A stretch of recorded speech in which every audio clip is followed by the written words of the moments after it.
go. Now you guys can fucking hear me. It's been 2 fucking years since we've had a fucking WrestleMania that I could actually look at and see as a fucking WrestleMania. I fucking refuse to acknowledge whatever the fuck that was last year. Refuse to acknowledge it. It's been 2 goddamn years, and I'm beyond ready to fucking go. Let's just go. Let's just get it started.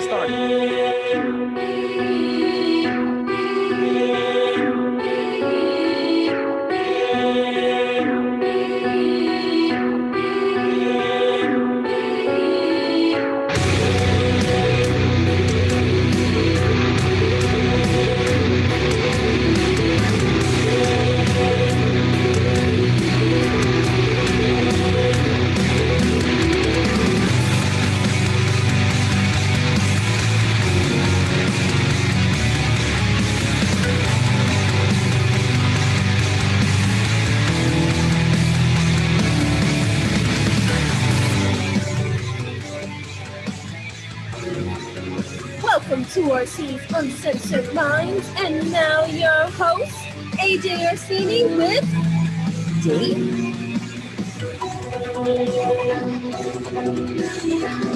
How the hell is everybody out there? You got your boys, your fans, you got soul brother from exactly specifically. I have checked the records. We come from the same exact mother. I am ajorsini once again here, bequeathing on to all of you episode 185. That was a new little number we just had there. Brand new opening for the show. Banging ass track. I am joined once again by my brother, the man himself, Deceive Dave, who is checking all kinds of shit out. What's going on, brother man?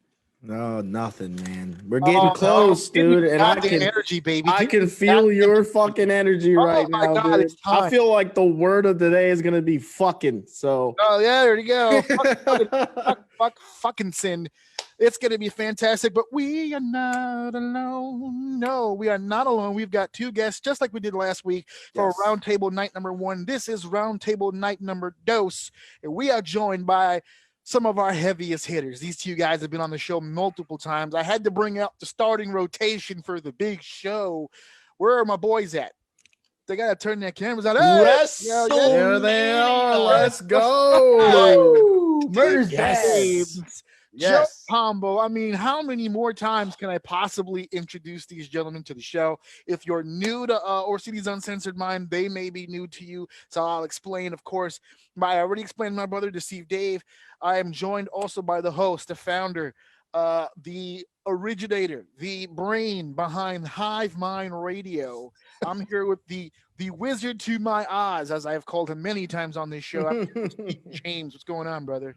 I wouldn't label the brains on my feet because that would be an insult, if you will. But as always, it's WrestleMania season, and what better way to spend WrestleMania season than with the pot of O? There you go. Pot of O. And there is no better place. The man who tried so hard to be diplomatic just 1 week ago with our bracketing system.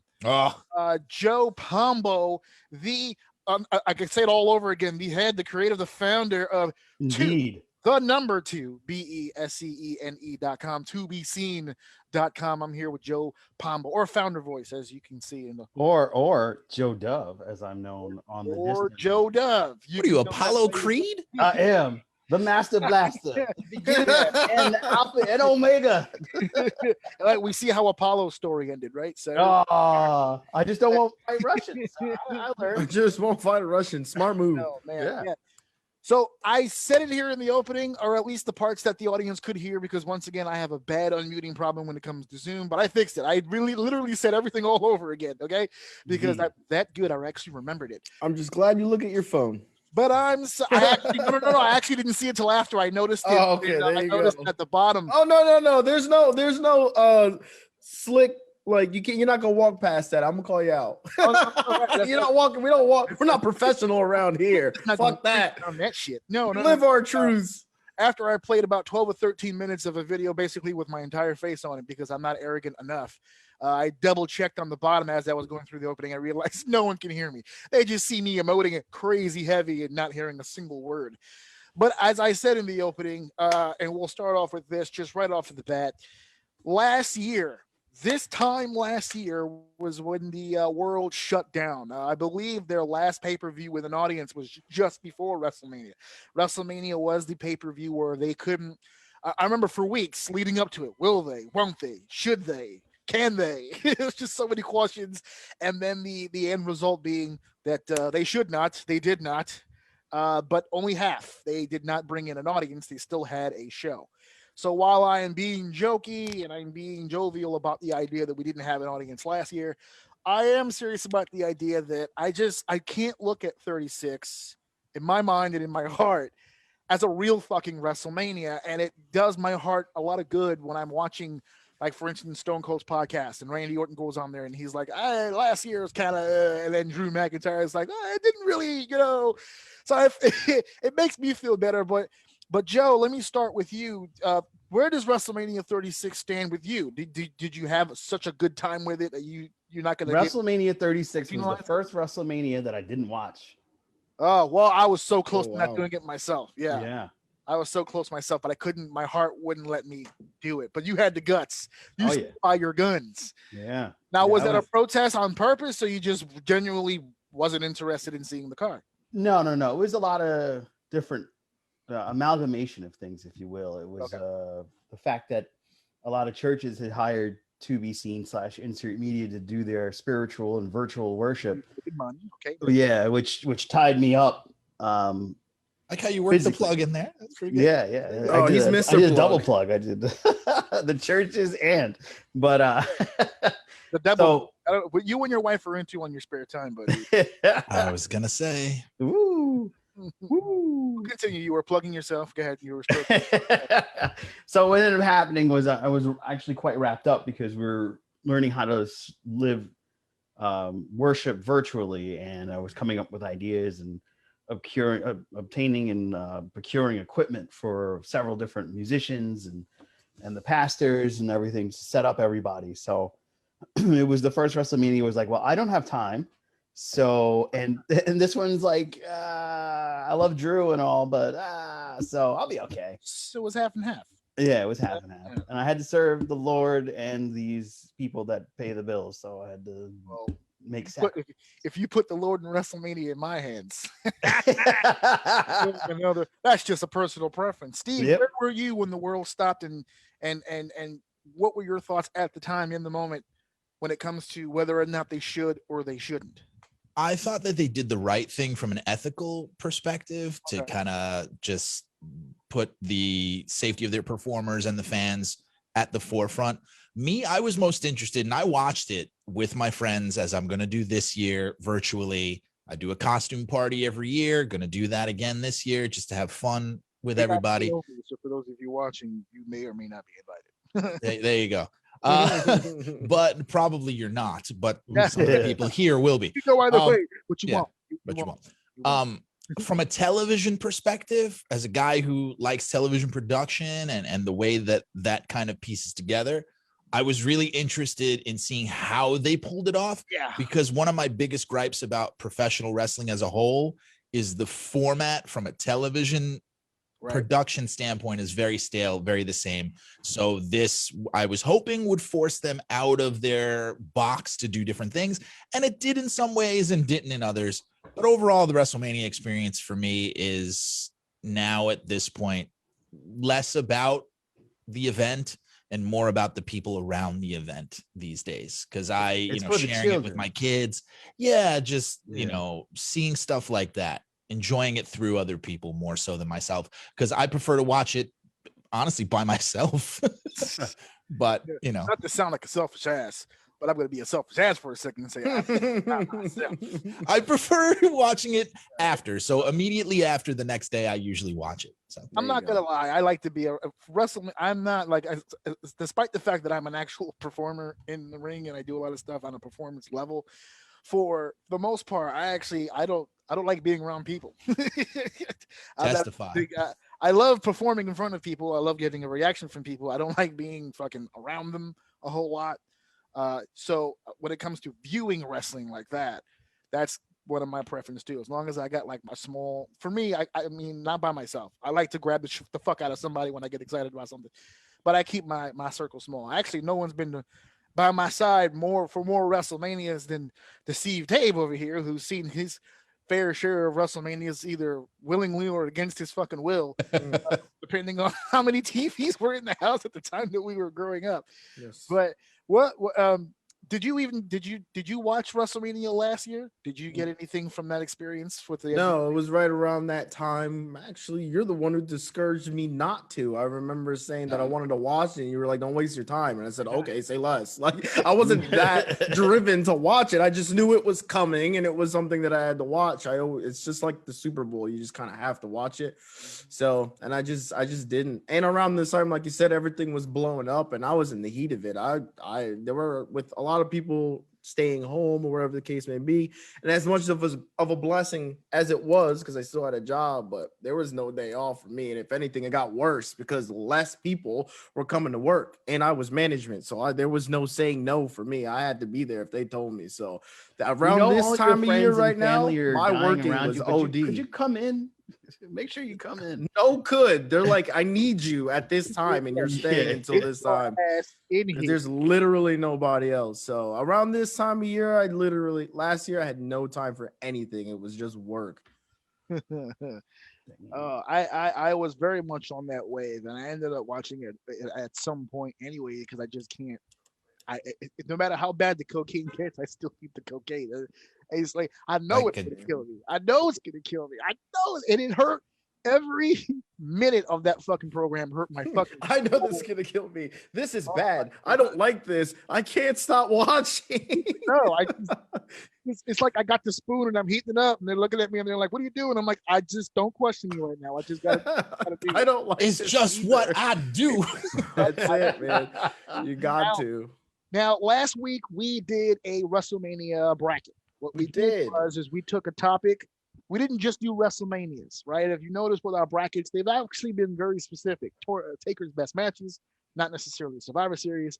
We did Royal Rumble matches, not necessarily pay-per-views. So I felt we kept the vibe going here. I didn't want to sit here and just do, well, what's the best WrestleMania? Because it's usually, no matter who you are, it's going to come down to the same 3 or 4 options. Everyone has their favorites. And Hulk Hogan. So I decided to play a little trickery, and believe it or not, there's a method to the madness because the brackets will come into play in the conversation foreshadowing of our main event discussion. I will bring it up again later. But here at the start of the show, I just want to remind everybody that as we speak, I am posting the finals of that bracket that the fans, Squad of O, has selected as their greatest WrestleMania main event. Our finals have come down to WrestleMania 14 and WrestleMania 20, which means the winner in this, regardless, is Shawn Michaels. Mr. WrestleMania was going to walk away with this regardless of the way that you go. Now it comes down to a decision. Is it his last main event of the Attitude Era or his first main event in WrestleMania after his return? Because those are the 2 options. And I know, Steve, you're shaking your head. I know I've seen you vote a lot on some of those votes there. It didn't quite go your way on some of those picks. Like Stephen A. Smith says, some of y'all need to get off the weed. Seriously. I saw some of those. Shawn Michaels is in the final. I put the wow emoji on a few of them. I was like, wow, I didn't think this would get this many votes. I said it on the show. Joe and Dave were with me, and I was like, I thought WrestleMania 27 was a sure buy for anybody. I was like, who's gonna? And that shit went deep. It was gone. Yeah. I was like, wow, that was the George Mason of the tournament. It went all the way. It went all the way midway through. But those are the finals. I'm going to post that now. By the end of this episode, we will have a winner that will be announced at the end of this program. As a matter of fact, that's how we will close, because how should we end WrestleMania Roundtable? Then, of course, giving the fans their due for their participation in the show. Was that a happy accident? Did you post it and started getting the feedback, or like? No, that was. Did you mean to run the bracket like that with the fans, or did it just kind of happen? So what happened was I got the idea as soon as we signed off. Right. I got the idea that it would be really cool, I think, for the fans, for once, to combat us. Here's what we said. And when I posted our bracket that you wrote out, when you kept track of all the answers, Mm-hmm. there was some disagreements. So I said, okay, let's see where the fuck you're at. And I put the blank one up, and then I just fucking kept going with it, and everyone kept voting. So I was just like, fuck It was kind of close. Oh no, yeah. Justice for 19. Yes. Oh yes, WrestleMania 19 got pretty far. So did the Iron Man match, which was Matthew's favorite from last week. It was close. The Iron Man match, yes, absolutely. But as that is being posted up for the fans to gobble up, we've got a lot to talk about here tonight. There are 2 nights, not 1 but 2, and I thank the WWE for keeping even number with no pre-matches or nothing. We can get balls deep into most of some of these conversations will be longer than others. Just not much to say for some of these. Let's just Preferably. be real. But there are some matches that I would love to really get your opinions on in particular, because there's some backstory, there's some stuff going on. One of the biggest criticisms I hear about this particular WrestleMania is that some of these matches are built up very poorly. I would like to rebuttal that fact on just a few. You're not completely wrong about that, but there are a few that I feel like I can do a better job of selling than they have, and I'll get that chance here tonight on my show. And I'm sure some of you will have a better reason as well, because that's why I brought you guys on. You guys have great insight, and I'm sure you guys can analyze just like that. So I'm going to do a passing of the torch here. My bro is going to conduct this much like he does the brackets. He's going to feed us our matches and questions, and we will continue as he leads us through the evening. So, Deceive Dave, the floor is yours. All right. So we're just going to go over the event, man. It's going to be a jam-packed with a bunch of fun matches that we all can't wait for. Let's go. Okay. So we'll start off with the first night. I kind of picked an order in relevance in my own opinion, but if you guys, feel like this, I would like for you to try to call, because I know you guys have seen the card already. So when your idea of match of the night pops up, feel free to say which one that is when we start talking about it. So first one we're going to talk about from night 1 is going to be Bad Bunny. And yes, I will say that I numbered this in my own relevance. So if you think another match is going to, this is what I was thinking in my brain. Bad Bunny, Damian Priest, who I love Damian Priest, man. He's freaking great. Versus The Miz and John Morrison. Fellas, discuss. Ooh, discuss. Who would you like to go first? Well, let's just say Damian Priest is phenomenal, and I can't wait for him to get away from this stuff. Get away from this. This is the most relevant he's ever been in pop culture. When Bad Bunny comes in, he brings an international audience. I'm tired of people saying celebrities are bad for WrestleMania, as if it hasn't been since WrestleMania 1 that this has been happening. This guy has got in there and has done probably better and more work than any celebrity who has gotten in the ring up until this point, in my opinion. I think this is going to be fantastic for what it is. A celebrity showcase, a chance for Damian Priest, who obviously wouldn't have had any other plans on the card to do anything, to get in here and get a nice feel-good win for Bad Bunny's friends and fans. There you go. So you're calling this match of the night, Steve? Match of the night. Yes, let's go. I like that energy. Who's saying match of the night? I just feel very strongly about the celebrity thing. No, just very passionate about this. Fucking match. Definitely not match of the night, though. Let's pump brakes. When you say something like this is the most I don't know, shine, or this is the most attention Damian Priest has ever gotten. That's like saying that when a minor leaguer gets called up for his first at bat in the majors and he hits a home run, well, the guy's batting 1,000 right now. Well, I mean, he just fucking got there. Give him a few months to be a little bit more relevant. I get the idea of he has more potential, obviously, than this match. But if you're looking for a nice little opener to your main roster run, if you want to get a feel, if they're planning something for you, they care in some way about how you're, debuting and how you look upon your debut presentation. This is it. I mean, as far as how the card's going to look, like, this is the spot for Damian right here. I don't think there was really a spot for Damian anywhere else. But what I mean by this is culturally relevant, not wrestling relevant, which are two completely different things. They are two completely different things, but I can make an argument that in this singular case, it still might be true on both sides. Because while he was okay, Ring of Honor superstar, we get it, NXT superstar, okay, we get it. As far as standing in, okay, we'll just say the wrestling world, he is essentially, like my brother just said, debuting on fucking WrestleMania. I mean, it's right there. And he's debuting side by side with who he may view as, say, a friend or a confidant, or someone that he's familiar with because they're both from the Bronx and they're both from New York and there's a familiarity there. There's still a different level of celebrity there. And to see Damian Priest next to someone like that, that's a rub that you can't get inside the industry. So while, yeah, I get people saying, like, I understand it because he's way more talented than this fucking match. But if you're looking for the debut, this I like this fits. Absolutely. Yeah, I'm one of the few, I think, that I've seen, because I know a lot of people are saying that they don't like the whole Bad Bunny thing and what's going on. I like it. I'm entertained by it. It's fun. Anytime Damian Priest is on the screen, it's a good time. I feel like it's got so much potential. I think for me though, it's just I'm being impatient. Seeing him in NXT, having to deal with it. But in my opinion, I don't even want to say his name, but working with that guy over there, that drives me absolutely freaking nuts. I'm eager to see him in like a real feud so I don't even got to be for, but I want to see what he does, the stories he tells and stuff like that. I'm very eager. So this is going to be a fun match, a fun WrestleMania match, and that's how I feel about it. But I can't wait to this one. If I could make a pitch, I'd love to see Randy get his hands on Damian for the next few months. Following don't say it, dude. Following WrestleMania, I'm sold. I would still have Damian on the losing end of that, but I just for the knowledge of it, just to put him, just to take level him up very quickly.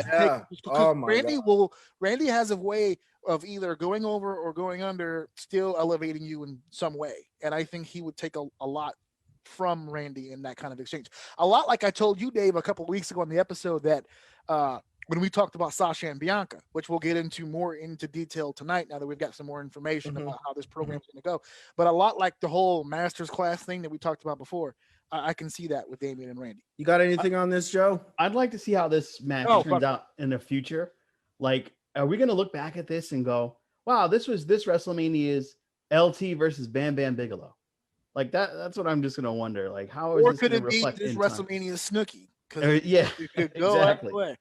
Are those the bars? I feel like Floyd Mayweather and Big Show is the bar. I don't know. Low or bar of high? I mean, the Mike Tyson one, but that's pretty good too. That's way too high. That's too high. That bar. Akibono out of this. Akibono didn't have.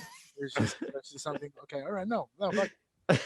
All right, good enough. Let's move on. Didn't get his claws on WrestleMania. Let's move on here. Lana and Naomi versus Dana Brooke and Mandy Rose versus the Riot Squad. Okay, so what do you guys think about this? I'm glad to see that the Riot Squad's getting some love. I feel like they haven't been too, visually present in wrestling, period. So I'm a big fan of Ruby Riot. I am excited to see her kind of get to the point where she should be in the title picture at some point, even if it's tag. But, I'm all for them. This is not going to be match of the night. They do need to build up some tag team division. I hate that you said that unprovoked. It's not going to be match of the night. Like, who egged you to defend? In case you were wondering, you're not going. The limb that you're going out on is very short, friend. All right. But I mean, it's going to be entertaining. I really hope the Riot Squad wins this, but I doubt it. But we'll see. This is a statement match. I think this is an opportunity. This should be seen as an opportunity and not something that's just kind of there on the card, because this division has been kind of maligned. I think there's been a realignment, so to speak, where we're finally seeing more solidified teams. I mean, Dana Brooke and Mandy Rose, while not the most exciting, at least they're getting on the same page. I'm a sucker for look. When you look kind of like your tag team partner, when you have tandem offense, stuff like that. Lana and Naomi are, for better or for worse, they have some chemistry. They're both talented in different regards. Lana on the stick has value. Naomi is one of the most underrated talents, in my opinion, period. Absolutely. Even though she hasn't connected as far with the fans as I think that she could. And Naomi and Natalya, the stalwarts who are just there to kind of keep everybody honest. My problem with this is that the only thing making this interesting from a storyline perspective is the word turmoil. Turmoil. They haven't really done anything to kind of make me care about any of these women within the context of this quote unquote feud. I get that the prize is the opportunity to face the tag team champions on night 2. I would love to see, while all signs storyline kind of point to Naomi and Lana, given the history with Lana and Nia Jax, I would love to see the Riot Squad get the victory here and kind of surprise people and give a shot of some fresh blood.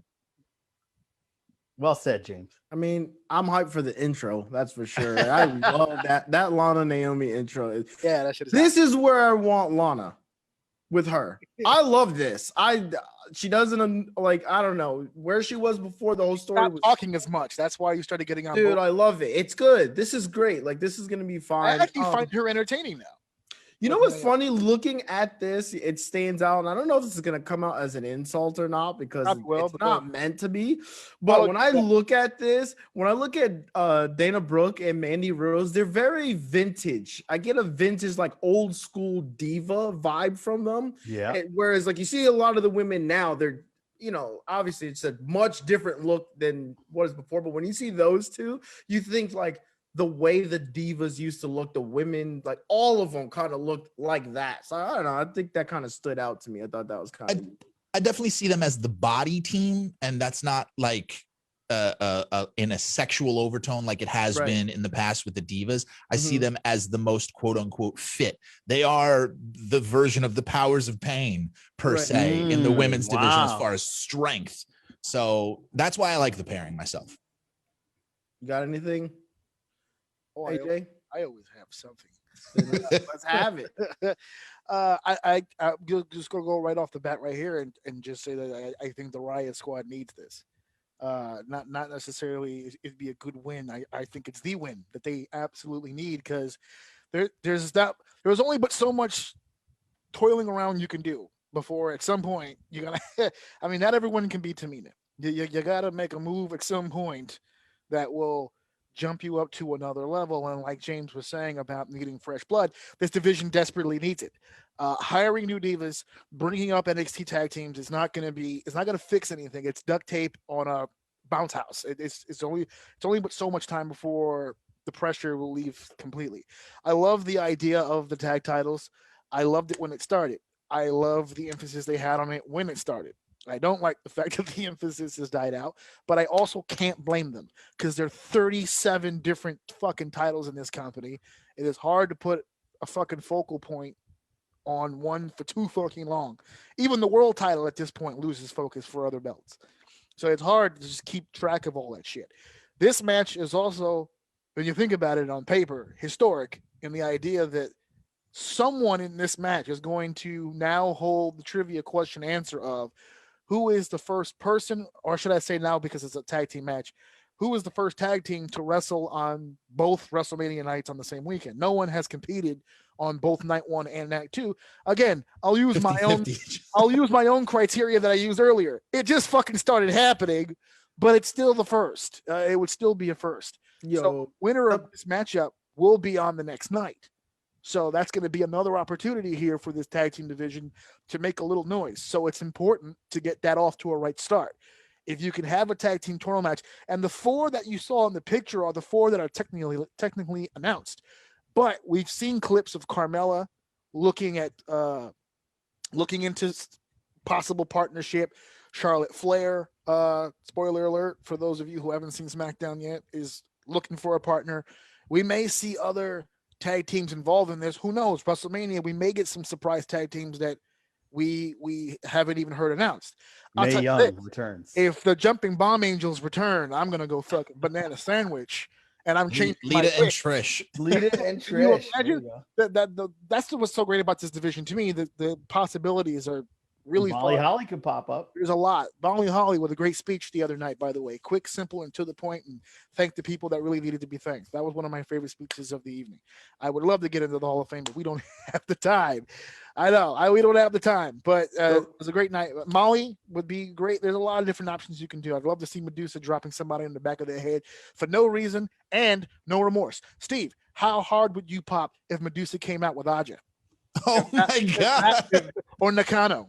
I would need that would- hydraulics in the seat. There would the whole building filled. What was the capacity for this building allowed to be? 25,000. 25,000. In a building filled with 25,000, there's a good chance 6 people would go nuts for that. Fucking but you know what? That's 6 motherfuckers in the building because that shit would be amazing. It's got to be the Riot Squad, and I wish all the ladies all the luck in the world.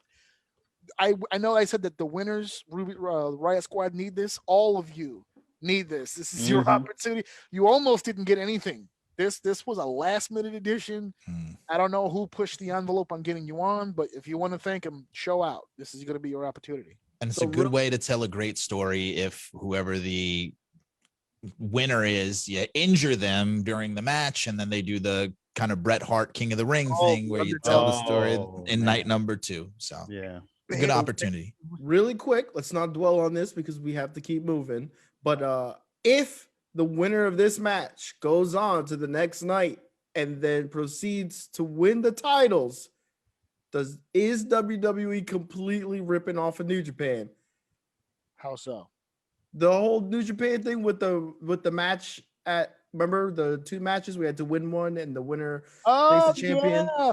I wouldn't say it's a complete complete rip. I don't know if it would be a complete rip off. But that was men. This is women. Yeah, because see, they can't get sued. No, but there was also it's not a copyright infringement. That's it. But there was also another scenario because you're talking about this past Wrestle Kingdom, right? Yes. Because night 1, technically speaking, night 1 was for a title. They fought for the world title, and then that new champion fought the next night. Next night. There's no title on the line here. It's a number 1 contenders match. Oh, we're splitting hairs. I mean, also, they're stealing it. Nothing is original in wrestling. I'm sorry. Everything is just augmented. It's been done before. So well, you know what? Great segue. Oh, it's almost as if you've done this before, but there is new things.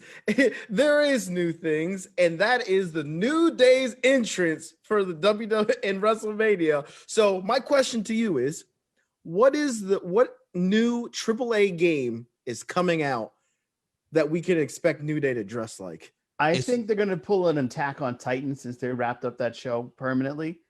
Oh, okay. And I know they're big gamers and they're big anime fans. I think we could see something. Right now? Yeah. Oh, we've transitioned. Okay, no. Yeah. I literally said the word transition. You did. I'm working many buttons here, so go ahead. I got you. I got buttons too. I got buttons too. And you're pushing all of them. I'm pushing every button. But anyway, I know they're not graphics. I want to fucking use them. So here. I know they're not going to. But Final Fantasy is coming out with another expansion. New Day versus AJ Styles, and how do you pronounce his name? Almost. As in, like, he almost didn't have a career. He almost has wrestling skill, and he almost will get famous from this match. Damn. Oh, I'm sorry. Did I reveal my hand? I'm sorry. You know what? Well, you go first. I'll go first. It's funny because I'm making fun of him, but I actually think they're going to win. Well, yeah. I actually think they're going to walk away with the titles because how much, in all honesty, and I'm trying to be unbiased about this, but how much more of this New Day stuff are we talking about here? Because all the stuff that really, when you think about it, all the really creative stuff that you see from the New Day comes from Xavier's head, right? So for how much longer is Xavier going to, I mean, isn't his back hurt? I mean, are you tired of it? Not so much tired. No, you know what? Yes, tired, but not in a negative way. Tired in the sense of, like, I know that Big E, Kofi, and Xavier are extremely talented individuals, and I've seen the movie of them together. I'd like to see what they're capable of doing without the ensemble. Yeah, I think it's about time we seen stop the saying that, Avengers 'cause move it's a bunch clear of they times. don't want that. It is very clear these guys do not. Well, They want to go. They want to ride off into the sunset. if I'm Kofi, I understand why. This is the most, Well, I this mean, is the most over I've ever been. I don't want this to look where I was before this. I don't want to go back to that. I all had of a their different accent when I was by myself the first time. all like of their talking this way. businesses, all of their businesses outside of wrestling, though, are intrinsically linked to each other. So I think that's a bigger reason as to why they don't want to separate, because Friend. all of their money pools are invested in each other with the up, down, down stuff. All of it But I love revolves that. around That's the more UD. business. Why does that have to come to an end? Why does every time you have this unity and this friendship and this team together that people feel that you have to eventually separate? Why do people want to? They clearly don't want to. Just let them rock out. They're still making tons of money. People come to see them. They're entertaining. They're great in the ring. You could take the belts off them if you want to, switch it up a little bit, but we don't need to see them separated. Unless they have something in line for them to do, which Right. I don't think they have any clue what to do with them, because they're huge merchandise sellers. They can't lose that plum. So unless they have something lined up for them that's going to be just as hot and just as innovative, which I think they kind of already lost the momentum on that, they're going to keep them exactly where they are. Well, they haven't kept him exactly in the same spot because, to David's point, Big E said the same thing on the night where they were supposed to split up. When they got drafted to different shows, Big E went on Talking Smack and said, "No, we're not broken up. It's just New Day Raw and then New Day SmackDown."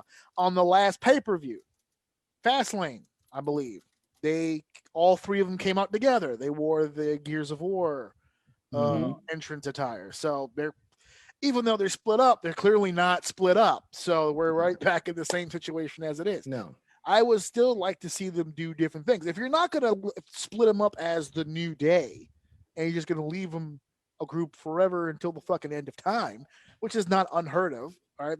There are some groups in history of wrestling that never, ever broke up. And they're Demolition. they're the Rock and Roll Express. And they're doing $20 a night on the regular indie, and they just never fucking whatever. But if you're going to do that on the main level, we got to find some sort of creative way to at least have them. If they're going to stay a group, cool. Can we find something individually for them to do? They've done it a few times. Kofi winning the championship, and they let him do his singles thing. Right. Big E's the Intercontinental Champion. He's doing his own single thing. What's going on with up, down, down guy? What's his Xavier? I think his success will be predicated on how good this Big E run goes. Because if he is even further solidified, it's like they'll be more willing to take a chance on Xavier Woods, which I don't know why. I don't know why. He's the most creative. I agree. And he's also the most business savvy as well. He's the most business savvy. He's the one who's bringing in sponsorships from audiences all over the place. And I didn't want to be the guy to say it, but unless, that whole, Page thing kind of. What Page thing? Don't. We're adults. You're making it worse by doing that. You're so adorable, Pombo. No, he's wholesome. Tussle your hair. Wholesome. I think it was a threesome, not a wholesome. That's what it was. But yeah, I don't know if that hurt his situation at all with the whole process. But I would think by now they'd be over it. They were over it with Paige. They got to be over it with him. But I don't think I don't understand why he was the last of the group. You say, it's got to be predicated on that. Well, Kofi had his WWE Championship run. It wasn't a bad run, but that obviously went nowhere because it's him. And now they're doing the whole Big E thing. And so far, okay, it's all right. We'll see this weekend how far it really goes, because he's another one. A lot of these people this weekend got a lot of big stages, something to prove. Oh, yes. Yeah. We'll talk about that match a little later on. But AJ to me is floating right now. I don't think he's happy where he is. I think this is another attempt. Here you go. Put something else on you and get you some more accolades, I guess, on the resume. But I would rather they lose, to be honest. So you can do the descent and have AJ and almost do the Diesel Shawn Michaels thing for a bit, Can that big dude wrestle though? I mean, you can call him getting out of a sweater wrestling. Wrestling with the rental car because or if AJ's yes, bags. because if you say yes, then still no. No, he can't. Because I don't Give see him bumping. time.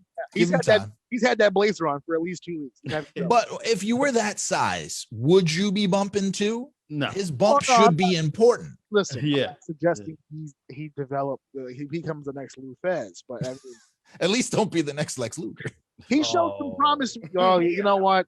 I mean, you'd have to work hard as fuck to be the next fucking Lex Luger. It would take time and dedication. Time, And a lot- dedication, and You'd a lot have of to have drugs. a daily planner up of all your daily fuck ups just to keep track of everything. You'd have to coke out at least one of your girlfriends, mandatory. At least Non-negotiable. one. At least one. She doesn't have to die, but she's gotta Probably not. she's got to chase the dragon at least once or twice. Them's the rules. I'm sorry, but yeah. And I'm not the only one shitting on Lex. Apparently, shitting on Lex has been an activity all week from people. Oh, I mean, I'm not gonna- it's I'm not been gonna list any all fucking decade. Well, all I mean, decade. yeah, I mean, ever since the Intrepid, it's been a slow descent. But the Lex Express. The wheels fell off that bus. And now is he in a wheelchair again, or is he good? yes, he was just at Oh. Wrestling Universe here in New York, Shit. in a chair. Well, when you take that many, I'm not gonna beat him any further. It'll be the bellows all over again. I'm gonna move on. And let's move on. The next one we got here is Cesaro versus Seth Rollins. Oh, guys. What do you guys think about this one? This might be the match of the night. Yeah. Okay. Yeah, they could put For on a for me, clinic. I can see that. if we're talking about this night, this might be the match of the night. The only one that comes close would be the presumed main event. But this one is Cesaro's most important match ever. Because if he cannot fully get over that hump in this match and make a statement in this match, I'm sorry, he's just a more muscular Kane. Oh, wait. damn. Wait, time All out. right. All right. What's Okay. happening here? All right. He'll just be considered a guy with unlimited potential who never really got there.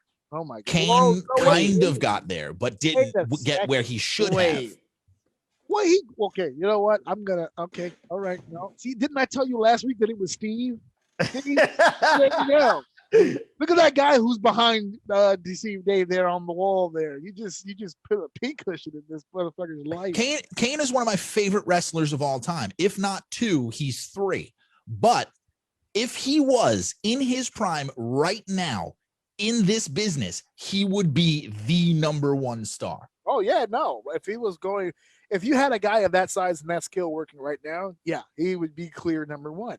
He wrestled in the era of Jordan, which is the only reason why The Rock and Stone any Cold. era that Kane would have been in, except for fucking the one he was in. And there is no Jordan right now. And right now, Cesaro ain't even looking like Karl Malone. Damn. Oh, can't deliver. Or can he? We'll see live. We'll see Peacock live. this Saturday at whatever time. And it's against the right guy.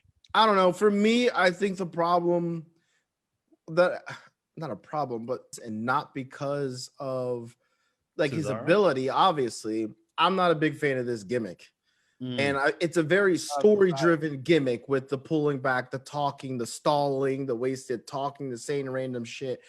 And I think it's just going to draw out the match a little bit more. And if he just went in there and just did what he normally does and wrestles and stuff like that, just wrestle a match, I think it'd be better. But I feel like there's going to be a lot of stalling in this match. You feel like the gimmick's going to get in the way. The gimmick is going to get it.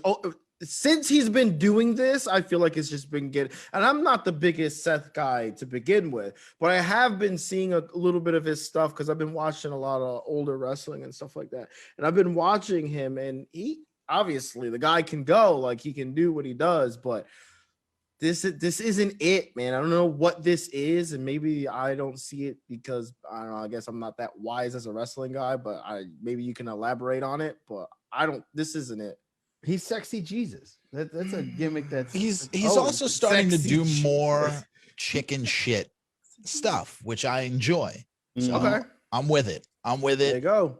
I think he doesn't want Cesaro to get it. Actually works to Cesaro's favor because if he's saying, I don't want Cesaro to get his hands on me because if Cesaro gets his hands on me, it's over. Right, That's actually giving a nod and a credit to Cesaro's ability. right. Building him in my up. opinion. Yeah, that works. This That could be my works. match of the night. Okay. Oh, Potential. A lot of potential. Now, oh, this. Watch it be a squash match. Hold on. Time out. Oh, Time out. Okay. Hold on Okay. 1 second. Hold on 1 second. Okay. In the pre-show, I need to get this out there because I think this is important. In the pre-show, I don't know how many of you were paying attention to it, but there was a one part where just before Kofi's match, I said to the camera, I said, I've been saying it on the show for weeks leading up to WrestleMania. Kofi, this is it. WrestleMania 35, right? I was like, this is it. If you can't do it tonight, it will never fucking happen for you. And Lord and behold, he stepped up to the plate, won the WWE Championship. Okay. 2 years later, I'm looking at the camera. Cesaro, this is it. Oh, Yeah. Cesaro, this is it. You've been with the WWE how many years? They love you. They respect you. You're a hand. And they've been treating you like that ever since. Yeah. This is it. Yeah, you're right. Because I remember This talking is to the you. last opportunity for you. And I'm not saying that they won't use him after this. He will always, in my opinion, based on the way that he works, he will always have a job at WWE for as long as he wants it. They love him. Workhorse. all that storage boy. stuff. he'll just A be at a star? ceiling.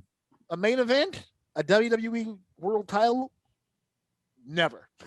Never. Right. I don't care how many fanboys get on Facebook and can keep preaching about the Cesaro section. It doesn't matter. He has been one-sided as a performer. He's always been a one-sided performer. Always has been. He's gotten better over time, adjusting to the system, becoming more of a personality. As a team, he always blends well as a team. Tyson Kidd, With Sheamus. Sheamus, so many Shinsuke partners. Nakamura. Shinsuke Nakamura. He's had so many partners in WWE. All of them have worked because he's a chameleon. He can change his style. He can move all that stuff. The only thing he can't do is get on that fucking microphone and say anything on that fucking microphone. Cesaro, Yeah, gonna even beat you. this past Monday, my wife is bugging out because I'm all the stuff that I'm telling you. This is why my wife doesn't watch the show because I run the material through her before it gets here. I see what hits and what doesn't, and I bring it to the fucking program. But we're watching the show. We're watching SmackDown or whatever, and Cesaro and Seth with his fabulous purple outfit. They're in the ring going back and forth, and Cesaro starts singing about the swing. You know, it's a swing, and my wife was like, "What the fuck is that?" I'm like, "He's trying, bro. Like you gotta Trying. like." There's a Give him a word chance. to describe him. Corny. Yeah, Mm.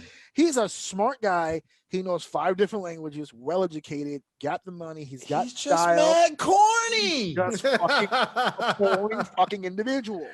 I heard from so many people who have worked with him that behind the scenes, he's awesome. He's great to be around. He's hilarious backstage. Can't fucking do it on the goddamn camera. And I'm sorry, that's where your money's made. If you can't do it there. So this is it. Seth, we went through this last year with Kevin. All right. Seth looked at Kevin as a shoot and just said, such a great guy, such a great performer, never had a mania moment. I want to work with him and see if I can get that mania moment out of him, and did the job. Right? Seth Rollins did the job last year to Kevin Owens to give Kevin that moment. And if that moment would have been in front of fucking people, this would have been a lot different of a situation. Damn pandemic. My worry is that this is the first paying audience that they've been in over a year. And if you look at, besides last year, how many WrestleManias that Seth started, because he loves being the opening guy, because that's where the energy is. If you want to talk about a high level of energy from a wrestling audience, match 1 this Saturday night is going to be the most electric audience that they've probably had in years. How many times have we sat on this show and criticized the audience? They're sitting on their hands, they're bored. It's up to the wrestlers to get their attention, all this stuff. That, I promise you, will not be an issue this weekend. Everyone's going to be up for everything, and my fear is kind of the opposite of what Dave was anticipating would happen and how the gimmick would kind of get in the way. I feel like because of the audience, they're going to be way too hyped. And they're going to go the other way. And to try, because Cesaro, I don't think fits in that story type of match. Cesaro's an athlete. He's got to fucking go. And Seth can go. So will Seth release the demons and fucking go with That's what I'm Cesaro. saying. Yeah, He stop If they do, it's a great entertaining. match. Great match. Yeah. If they do, it's a great match. But my concern is that, you're thinking they're going to go 20 miles an hour. My fear is that they're going to go 120. They're going to go way off the fucking charts. They're going to bring the energy way fucking high. And then that tag team tournament was going to come on, and everyone's going to go, oh, God, no. What the fuck? If they try and sell this in 7 minutes, it's not going to work. I think the gimmick works in this scenario because I think the crowd will be so hot. If you laid dog shit in that ring, I don't think they're going to give a fuck. So with him being slow and methodical and all that stuff, if it happens, because I like I said before, I actually don't think it's going to happen. I think it's going to be 100 miles in the other direction. They're going to be, Falcon's Arrow, European to the floor, superplex, this, and fucking Phoenix down 450, roll through, European uppercut, and there's all kinds of crazy contorted bullshit. They're going to basically go back to their 2008 Ring of Honor days and just fucking flatten each other out. Leave it all out. Leave it all out on the table. They have to, and they're friends too. So here in the chat, Nancy Ellen, Cesaro for the win. I didn't even make a pick, but Nancy's got Cesaro for the win. I don't think he's gonna do it, but I'm gonna pick him because I'm going with my heart. I'm happy. I'm in a good mood. It's Mania season. I got water in this cup, so what I say. Good thing for him. I don't think he necessarily needs to win. He needs to show that he can perform at a high level on a match. He needs both. I think he needs the win. He's had great performances. It's just no one doesn't think that he's not a great performer. Yeah. Everyone knows he's a great performer. He's got to seal the deal. Yeah, Vince will sit here and tell you he's fucking phenomenal. I've been paying him a bunch of money for fucking 10 years. I know he's great. I just don't see him there. Right. Now he has a pivot point. Guy, if I'm thinking correctly here, as an established main eventer, this is the first real main event guy Cesaro's had a one-on-one match with on a platform like this. Right. He's never had one at WrestleMania like this with a main. Yeah. Right? And to have it with a guy like this, it's a big moment, man. The only reason why I say is because there's not much on, like, it's not a title match. It's just a single one-on-one match that's why, like, he could drop it as long as it works out. But if he can't, you guys know better than I do. If he can't do this with someone who is his friend, who is willing to put him over, who's willing to go all out for him, it's never going to happen. Okay. This is make or break for him. I don't know if he's going to learn the skill of how to make us care about him in Heartbreak because he doesn't really emote that much. I mean, there's a way to do it, but I don't think he has the skill set to really kind of pull that out in a loss. So I think a win is kind of mandatory. There you go. If I'm Seth Rollins, I want him to break tradition too while we're at it. I need Cesaro to call this match. 100%. I need Seth to follow Cesaro in this match. Because if that happens and this match bombs, we know who to blame. If this match goes great, we know who to celebrate. Seth can now go to Vince. Look, this is what he does on a main event level. This is a guy who can go. Well, this was all him. If he bombs it, then Seth can go. I mean, I was willing to do whatever, bro. There's no greater stage than this one. Yeah. All right. So the next one here, let's try to get past this one pretty quick because there ain't really much to talk about. You was hyping it up. Because it's got Shane in it. Like, I'm always gonna rock with Shane, but Braun Strowman versus Shane McMahon in a steel cage match. This is gonna be chase the mouse around the ring. They're going with the new cage, not that classic square cage. They haven't had that salad steel cage in how long? Yeah, I miss it, man. It's fun because you can actually see what's going on in the ring because you got the spot the camera can zoom in and then you get a better view. It's the big Foley concussion of '97. That's when the blue bars went away. There it is. Slammed the door on fucking Nick and they split his fucking head open. And he went, okay, maybe we should stop that. They said steel, not so good. Mesh, chain link fence. Yeah. So I know we're all expecting Shane to kill himself. Yes. That's the whole reason. And that's what I was about to say. If he does not kill himself in this match, this is probably gonna be the most useless match in the world. Like some of the other Shane McMahon matches, the people he was wrestling, like I don't know. This is just. I feel like why is this on the card? We couldn't get it. There you go. There's How no did we reason. get here? How did we get here? Both Braun and Shane haven't been on TV in months.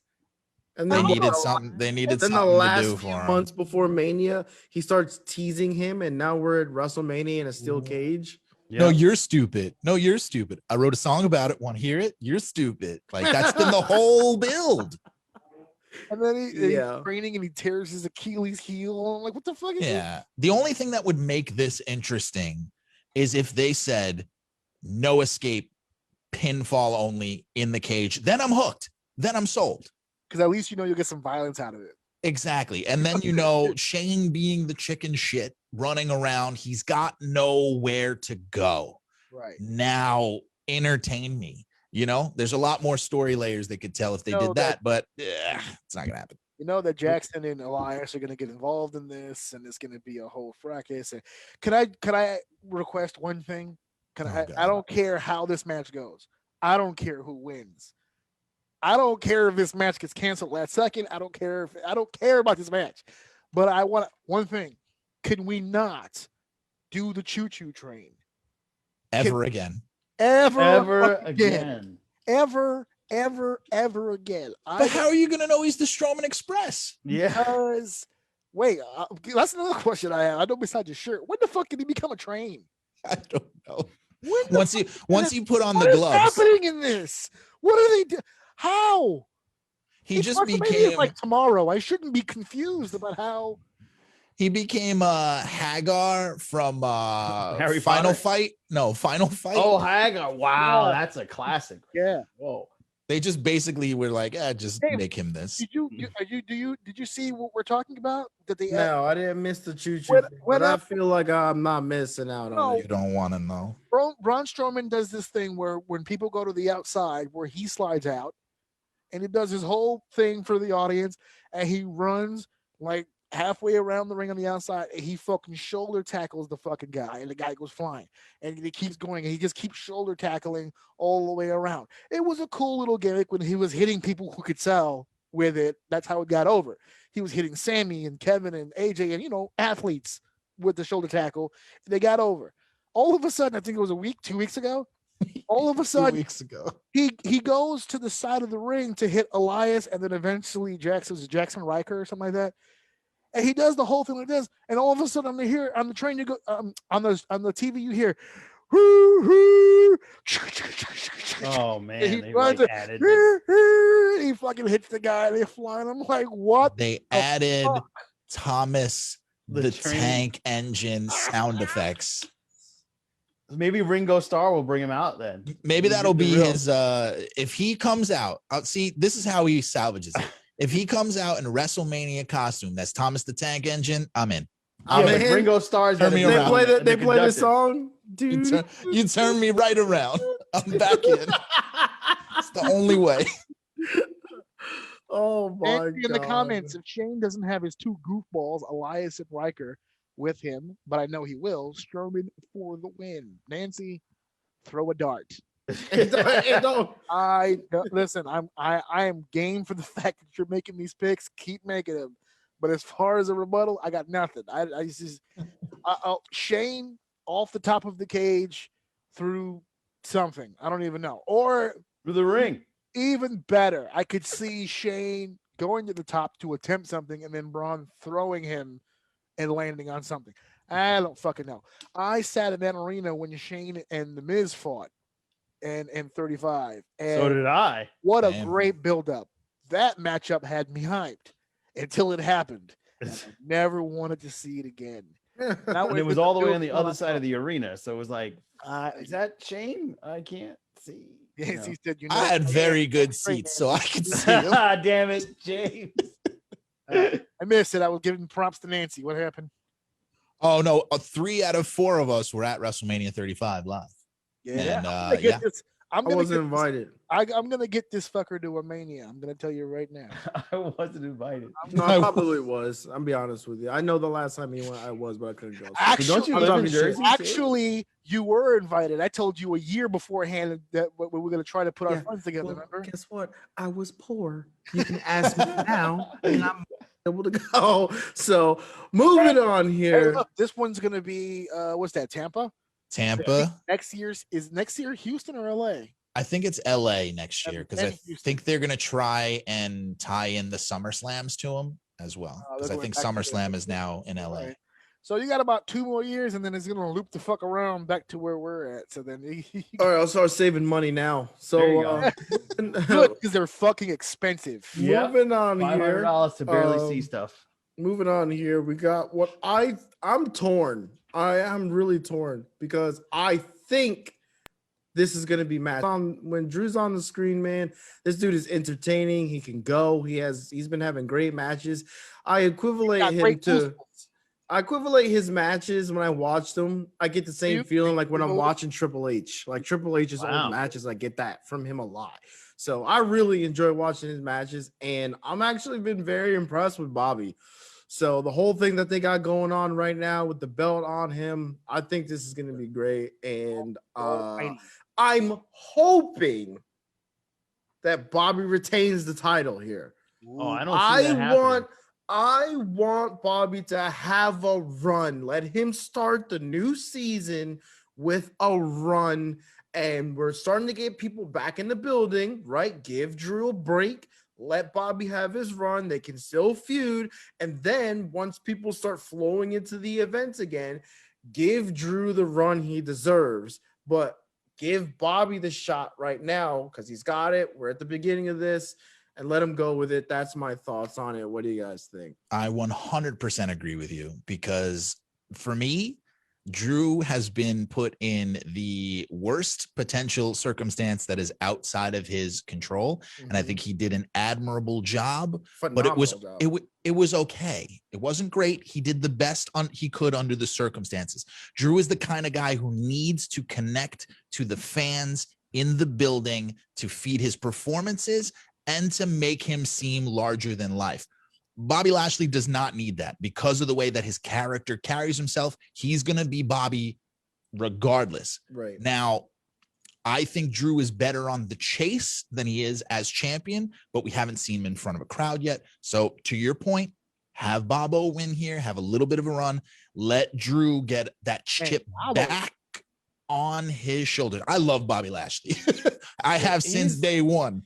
And just let it kind of reset. Don't reset it the wrong way by giving him the title and be like, well, we're back to where we wanted to go to begin with.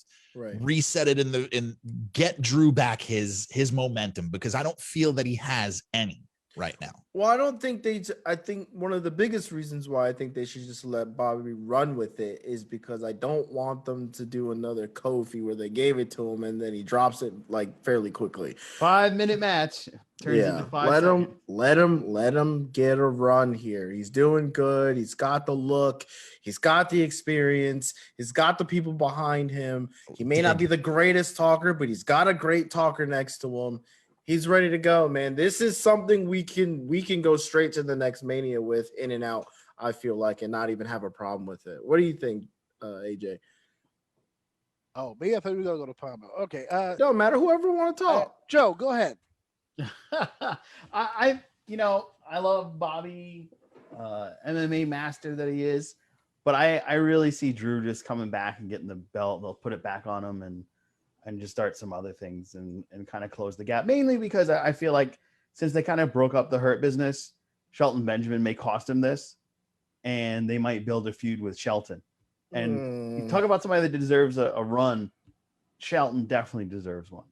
So that would be a nice place in the picture if Shelton gets something out of it. Because when they put him with that mama gimmick, I just felt terrible for him. I was like, oh, you know what? Oh no, Shelton. Remember it. Huh? You're one of the few that remember it. Oh, I remember all the terrible things in wrestling. I remember all the terrible things in wrestling. We're looking at the gobbledygooker. Like, what's that, AJ? Don't you speak looking ill. at you, Kerwin White. Oof. Oh wow. Or T.L. Harper, the plumber. I remember that shit too. We can go down the line. We can The Goon. Lagoon. Bastion Booger. Rest in peace. I want to take this opportunity to remind everybody while we're going through this. We're almost done with night 1 here. We're going to switch over to night 2 in just a little bit. But in the Orsini's Uncensored Mind Facebook group, the finals of the main event WrestleMania bracket still going on. Remember, we're still taking votes all the way up until the end of this episode. I want to remind everybody of that because this is the method to the madness I was referring to earlier. I have not been as happy or as excited for main events at WrestleMania like I am for these 2. Well, 3 when you really think about it, but we'll get to that next up coming after this. But I always consider the WWE Championship a main event match at WrestleMania. I don't care where it is on the card. I'm old school. I've been watching since 1. So every time the WWE title's on the line, that to me counts as a main event. That's just me, my opinion. I don't speak for anybody else. That's just because you hate women. That's why I wore the other shirt. Wow. That's not my main event. That's not my main event. He says with his barrel chest. No, that's it. Call it. No, but I'm 100% behind not just what Dave said, but his logic behind it, and that last comment that he threw away at the end, but still very valid to the point. I think you can get a year out of this if you play it right. You can get a year out of this, and it starts 100%. with Bobby winning on Saturday. Yes. Drew has said time and time and time again, and I'll point back to his comments on Stone Cold's podcast. He's a company guy. He's a business guy. He's going to do what's best for business. If that means that he needs to be the champion and on top, great. If it means he needs to chase the champion, so be it. Drew, you got to chase Bobby here because Bobby is right here. He's hotter than he's ever been. This is the level they wanted him in 2005, this is the payoff. 2006. This is where they wanted him all those years ago. He wasn't as focused back then as he is now. He is 100% motivated. I've never seen a more motivated Bobby Lashley in my life than right fucking now. This is it. This is the moment. He's hot. But here's the deal. He's hot as a heel, right? And as we all know, heel runs as champion, babyface runs as champions are 2 completely separate, different worlds, okay? They're 2 completely different things. He needs a win at WrestleMania here. He needs to hold that title. Drew, I know I'm asking the impossible, but follow me on this. I need you to lose on Saturday. And then in April, when we run this back, I need you to lose again. Do it for the business, buddy. Do it for the business. And here's why. Keep that heel heat going. Make Drew, as impossible as it sounds, and we've been saying this for a while, 6'8", Scottish psychopath.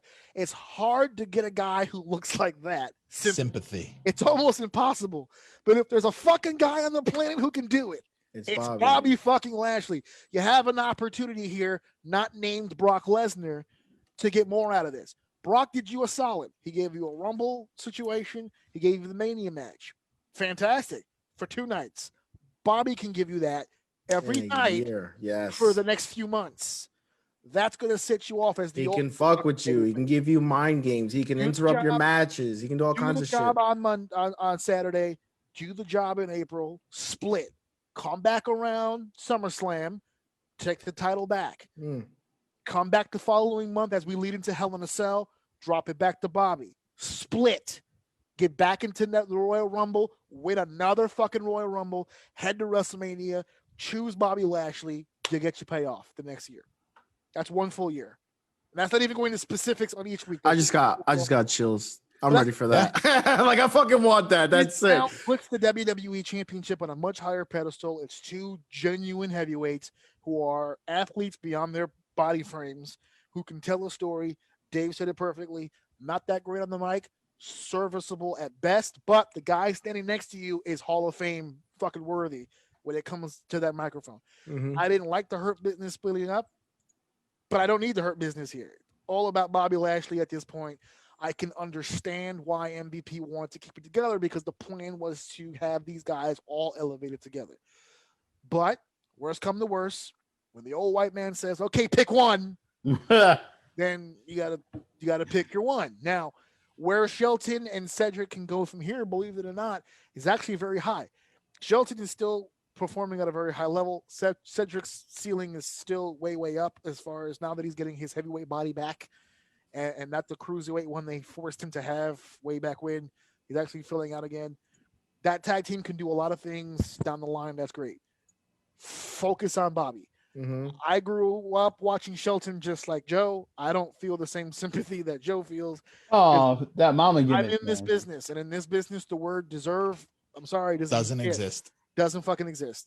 I can either make money off you or I can't, and they can't. Not on Shelton. Bobby, yes. Take Bobby. Fucking, that's it, to the moon.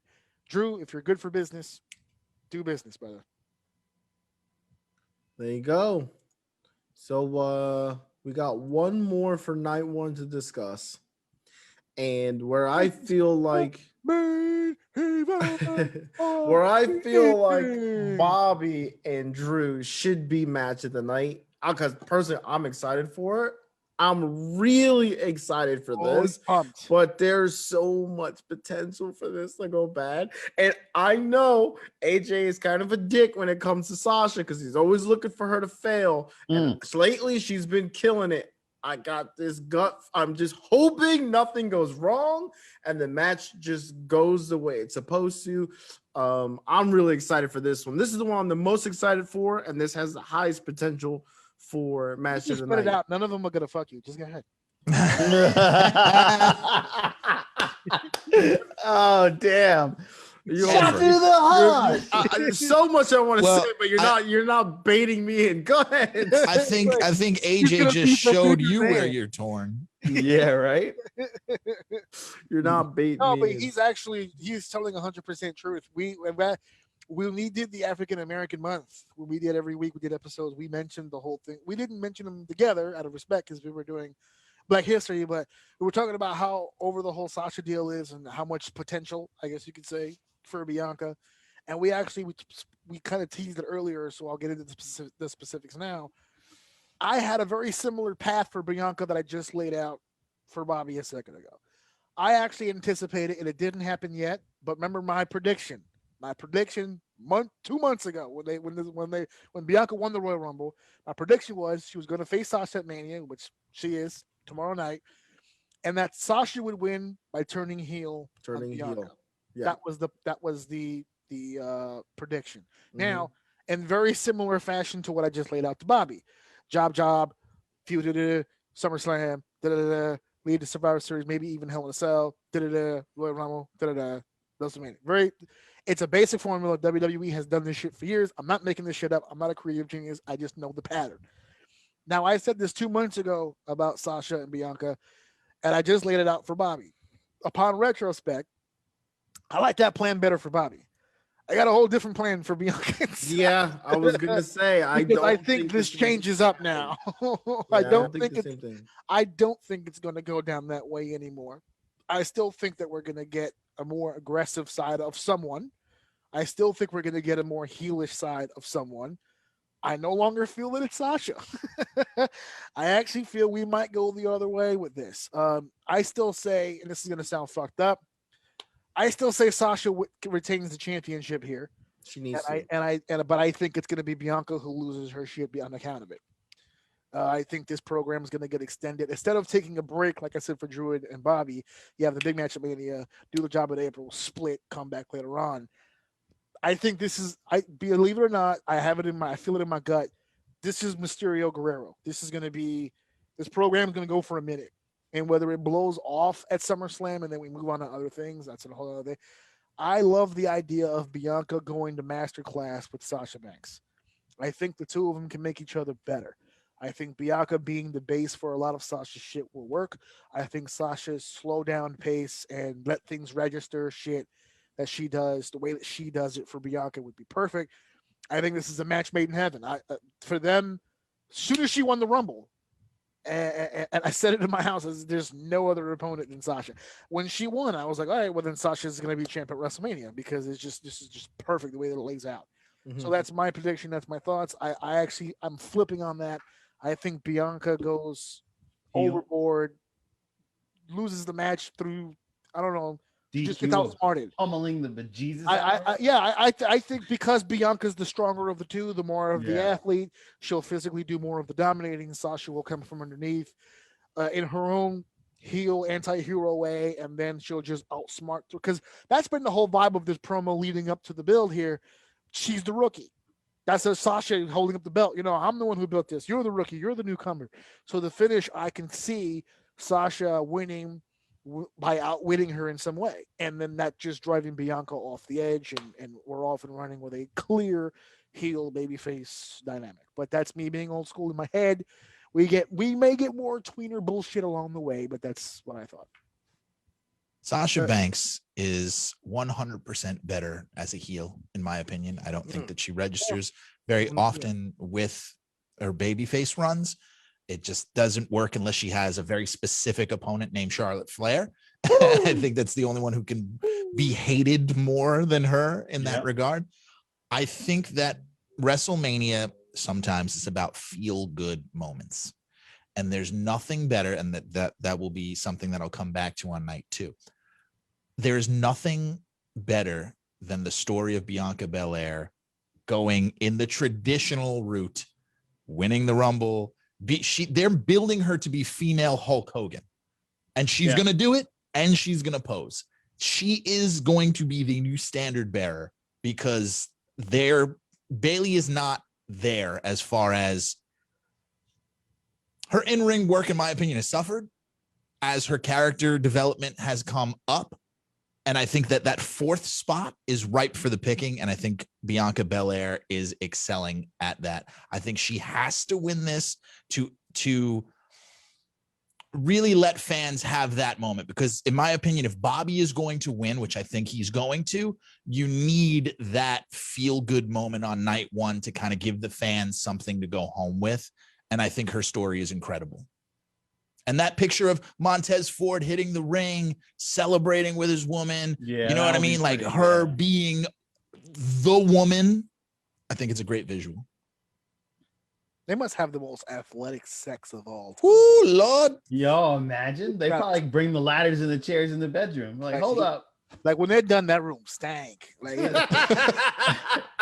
that room. They instantly got to change the sheets. Yes, I don't know, man. I think giving Bianca the belt right now would be a mistake, but not that she can't do it. I honestly just doesn't. I do not feel she's ready just yet.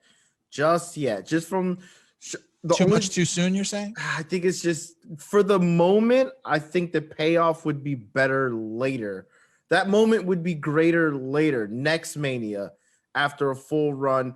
And I really think they should let Sasha. I really think they should allow Sasha to beat on her a little bit more, get her comfortable, show her like what a heel is supposed to. Because I agree. I think her as a heel would be interesting to watch, but I think she needs to watch Sasha do it first before she tries to do it. Because when she with me, I think her weakest point is talking. You can see how like Bianca's weakest point is talking. I disagree. But next to Sasha, you can see how new she is. I don't know if I'm saying the word what I'm trying to say, but she just comes off. I don't know. She just comes off like she just needs a little bit more work with her talking. That's what I get from her when I see her. I would say presence. Sasha Banks is like every time she gets a title, it's a very short run. That's another thing, yeah. I always feel like tremendous. What's that? This run has. I'm right there. This is her longest run. This is her long. Yeah, she's been going for a minute on. Yeah. Well, that's why I think her losing here is going to cement her even further, because now she has the opportunity as a title holder to actually have her loss mean something and not just another Sasha loss, quick and painless. You know, she's carried it with dignity and she kind of held that division up. Now she's got to elevate somebody else. What do you think, Joe? Anything else? I just think she should just hold it just for a little bit longer. I think the dig would be dope. I really think that if she turns heel, if she goes and takes that super long braided hair and starts choking Sasha out and then just gets DQ'd and then she snaps, that would be a really fun storyline. I think that would be a dope heel turn, and I think people would lose it. and it would hype people up for the next night. It's like, oh man, you see how that ended? Can you imagine what they're gonna do? How they're gonna one up that? Goddamn, Asuka and Rhea Ripley tomorrow is gonna be fucking crazy. Yeah. She's probably gonna got a samurai sword and try to stab her. Like, who knows what they're gonna First do? of all, racist. Second That's of all, not racist, but Probable. probable. But it's the WWE. Come Yeah. on. Nancy in the comments, Bianca, hands down. Look at Nancy on the bar. Bianca you go. Belair. I really. do like AJ's idea. I just don't trust them to execute it. Not the performers. Don't- Over a long they term, I do a don't. lot of the shit I say. Don't worry. Yeah. Well, with that being said, I'm gonna be honest with you. Whether it goes whether you believe the same way I believe about the situation, what I just said, or if you believe the same thing that Steve is saying, at the end of the day, you can't go wrong either way with either one of these people getting the belt. You're gonna get great story out of it, and you have longevity as long as you do it right. So, And both of these performers for years to come will. it's gonna be great. So Yeah, it's a good jump off for both. AJ, you want to transition us into the next night? How you want to do that? So we're done here with night one. We still got night two to go. But before we do that, I want to pull something up on the screen real quick that everyone needs to know about. First and foremost, I'm gonna plug me. All you need to do to get all this wonderful merchandise that my good friend Steven James here is rocking. You got the good merch here behind me. prowrestlingtees.com/AJOUM. My good friend Steven James over here. His He name. got a little thing. There we go, right there. I got my little thing up here. He is the host, and his co-host here down in the corner, Mr. Danny Axel. Hilarious duo. They've actually brought Deceive Dave and myself on the show a few times here. The Hive Mind Radio Show over on Twitch. Steve, tell them all about the show. Tell them where they can find it. Twitch.tv/HM Radio every Monday, Wednesday, and Friday from 9 p.m. to 11.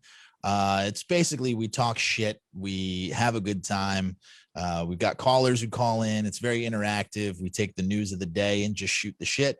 Mr. Danny Axel's been my best friend for almost 20 some odd years, and happy 40th birthday to him coming up soon. Whoa, happy birthday, buddy. 40. Happy birthday. 40. Yeah, he looks Good for better than him, I man. do. He's Look at aging that. great. The big 40 for him.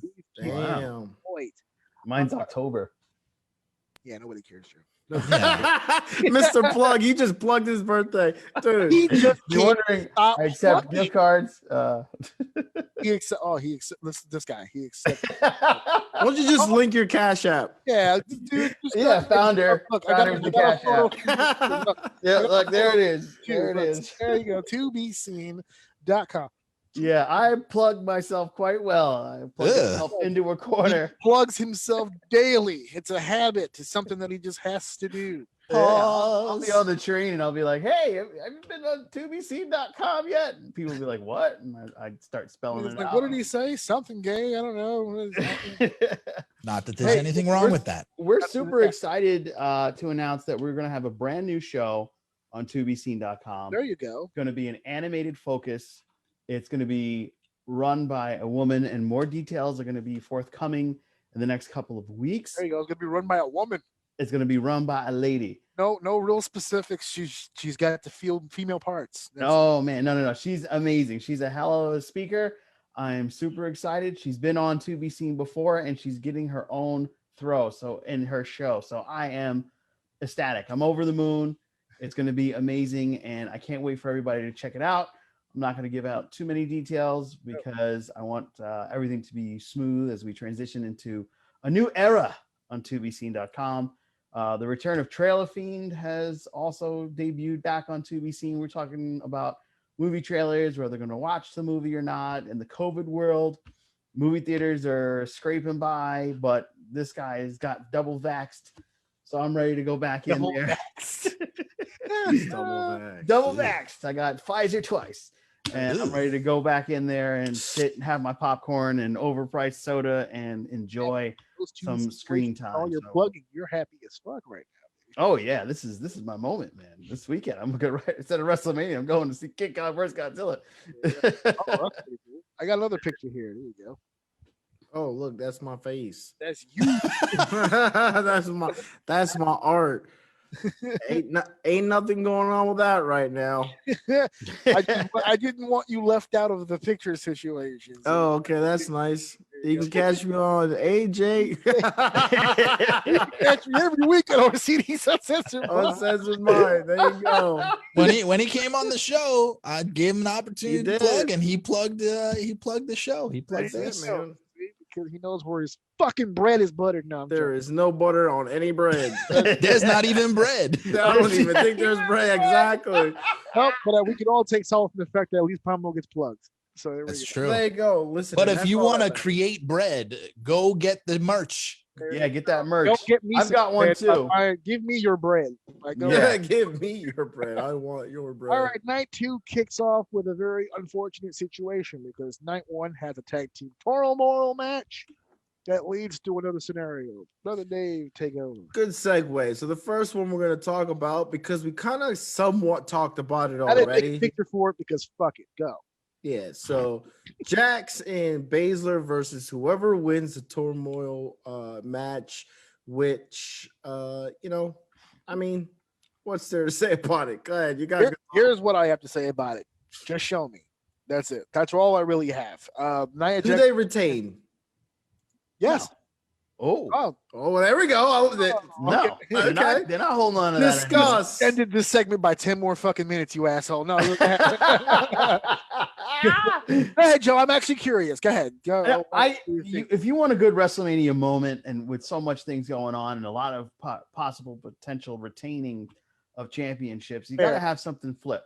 Fair. And what better way than to get the belt off of the unstoppable duo of Nia Jax and Shayna Baszler? I think it's time that they drop. Unstoppable duo. That ring apron put a hurting on Nia Jax. My hole. My But- My whole. Oh man, I haven't heard that since Tuesday. And that was just when Founder was telling you about his plugging. Oh, that kind of plugging. Hold on. Randomly, he just caught on to the fact it was yes. Wait, hold on. Welcome to 12 minutes ago. Count it on the clock, folks. 10:30 is when he got it. All right, gotta go. So, Yeah, but you made the prediction earlier about the Riot Squad, right? yes, Oh, so you're going all the way with I'm it. going all the way with the Riot. I'm going all the way with Ruby, the man. Mania moment. I'm for getting my Ruby moment. Riot and fucking Yeah, they deserve it, man. They've been through hell and back, so it's time. L and back. And back. They went there and came back, just like Is that near Ohio? I would have yeah, or hell, Michigan. near the downtown Cincinnati area. I think that I picked the Riot Squad because I think they need it. And I think they will win, even though it'll likely be Naomi and Lana who do it. But No, I think the whole Reginald, No. the whole Reginald thing, I think Nia is going to choose Reginald over Shayna, and that's going to cause the friction that leads to their loss. So that seems to be what they're telegraphing. The big But- Nia Jax Shayna Baszler feud that everyone's been asking for. Oh yes, all. How many members of Baszler's family are alive? Nobody asking. Nobody's asking. is anybody asking in the chat? Maybe I don't know. No. Yeah, is anybody in the chat? Oh, Nancy, good luck to any team who will face Nia and Shayna, but those ladies, but I think they're going to retain. Nancy is the smartest woman on the planet right now because she agrees with AJ Orsini. Well, I mean, There you go. some of my predictions have come true, so I'm gonna go with. Look at how fucking cocky Oh yeah, you said that shit too. I'm You see popping air the of chest right confidence? here. Here we He's go. like, Here we I'm go. just saying, a lot of my predictions, Well, confidence is a side effect of plugging. There you go. Not that kind of plugging. All right, moving on. They say the male G spots in there. Because Let's talk about the next match here, which is going to be Kevin Owens versus Satan oh, Kevin Owens. Zayn. I mean, what do you guys think? This is I have why no I'm- interest this is in this why I'm match. gonna- I'm checked out. I'm Oh not. boy. I am not I've a seen this Kevin a lot in Owens ROH. guy. I'm going last because I know you motherfuckers are going to shit all over this. I am not a Kevin Owens guy. I am waiting to see what Sammy's vision is on whatever he's doing. I'm this. I'm. It's you a guys- conspiracy, Dave. This is the Conspiracy. absolute best version of Sami Zayn we have ever seen, and it is about time people start giving him the props he deserves. I know we've seen this match in NXT. a million fucking places, NXT. in a million promotions. NXT. We've never seen it on this stage like this, where the dynamic is Sammy is the heel and he's coming through. This is going to be very, very good because there are so many elements that you can tell here. Heartbreak, friendship, you know, it's all been there. These two, their story is a Greek tragedy. It's just really up to them to tell it. And I think that they both can and will. And having that extra addition of Logan Paul gives them an out if it's not going well. Yeah, just in case. Just in case. Yeah, blame the stupid brother. Oh my god. I think Sami Zayn needs this win and will win. Yeah, I agree with that at least. I agree with that as well. I agree with that. What do you got, Joe? I don't know, man. Sami Zayn looks like he's about to sell me some fish sticks dressed like that with his Archer Treachers get up. But thank you for that one. Castro, He's here all night, boys. I'll be here all the week on tobeseen.com. I love these two feuding. Their wrestling skills are unparalleled. I absolutely know that this is going to be a barn burner, and I will not be disappointed in this match. I'm going to go with KO on this for the win, but you know, it's going to be an impressive moment. It may be, dare I say it, something to remember. Not match of the night, though. Oh, not match of the night. All right, you said you wanted to go last, so what do you got? Fiending for this. Okay, I'm upset because Steven took a lot of my thunder on this. Sorry, I had this whole speech prepared, but no, just to, I guess, to add on to, because Steve put it, I mean, perfectly. But this is the most WrestleMania match on the WrestleMania card of any night, because this is the match that has a story so deep they didn't need to fucking tell it, which was beautiful, because all they really took their time doing in the last few weeks was adding new components to a story, updating an old story, because everyone knows, I mean, for as long as, if there's any wrestling fan who's been a wrestling fan for more than a few years, knows the sad story of Kevin Owens versus Sami Zayn. As they put it in their own words way long ago in Ring of Honor, we are destined to do this forever. Kevin Owens and Sami Zayn have been linked together for as long as they've been adults, for the most part, pretty much in this industry. And I love the fact, I took solace, I appreciated the fact that they didn't Uncle Ben me. This is the best example I can get, and they're shaking their heads because they know what I'm talking about. Yeah. Every fucking reboot, we get a new Ben and a new reason for Ben to fucking die. Poor We Ben. got to the MCU, and I didn't hear Ben's name one fucking time. Why? You already know who the fuck Ben is. Let's talk about some new shit here. That's what they're doing here. It's like Bruce Wayne's parents. There you go. After a while, we just show the quip of the pearls breaking. They get it. And the mysterious gun. They didn't take the time to go deep. Oh, it's been 12 years or 20 years or whatever. No. Sammy's in a groove right now. They're using that. It's a conspiracy. They're trying to get me. They're coming after me. If there's one person on the planet who should be standing right by my side, no questions asked, it's fucking Kevin Owens. And since Kevin Owens is so up his own ass because he's in a bad fucking mood, because he just kept getting blocked time after time after time against Roman Reigns, he all of a sudden has no time for his long-term friend. Now we've got a collision of two individuals at WrestleMania. At the Elimination Chamber, when Sammy tried to convince Kevin that they should team up, and then Kevin threw him into the cage, I went, please, dear God, let this be a lead-off into a singles match. And that moment wasn't, but we got here anyway, which is fantastic. This is the most WrestleMania, to me, as a person who's grown up watching WrestleMania every fucking year in a row. Okay, this is 37, which means In a row? 37 fucking WrestleManias in a fucking row. I cannot tell you how many times I always in my head use WrestleMania as the season finale, right? This is where the feud ends. Yeah. This is where it all goes down. Payouts. This is the payout. I've seen recently where they use WrestleMania to kind of start things. Yep. That's where I just gave you my scenarios earlier about Drew and Bobby and all that stuff. But traditionally speaking, this is where it comes to a head. Sammy and Kevin Owens have been partners at WrestleMania. Sammy and Kevin have been opponents in multi-man matches. They had the ladder match in 32. For the first time ever, they're going one-on-one in this matchup. Earlier, when I mentioned Cesaro and Rollins, my fear of them going 100 miles an hour, I have a fear of that happening here. Because sometimes instincts kick in, and when you're in there with someone as familiar as these two are with each other, it's hard to fight back. But It should be the opposite. I have confidence that Sammy's gimmick will not allow that to happen. A lot like the Messiah deal that you were afraid that the Messiah would give away. I think this new gimmick by Sammy, I think Sammy loves this gimmick. I get in the vibe from Sammy that he's relishing in this role. It's not something that he's portraying. It's not something that the writing staff stuck him with. This is something that he's clearly being a heavy hand in creating and is fully invested. And this is the one guy, Kevin, who, as shitty as he can be sometimes when he's in the ring with someone or doing something he doesn't want to do, this is going to be the one guy he won't double turn on in the ring.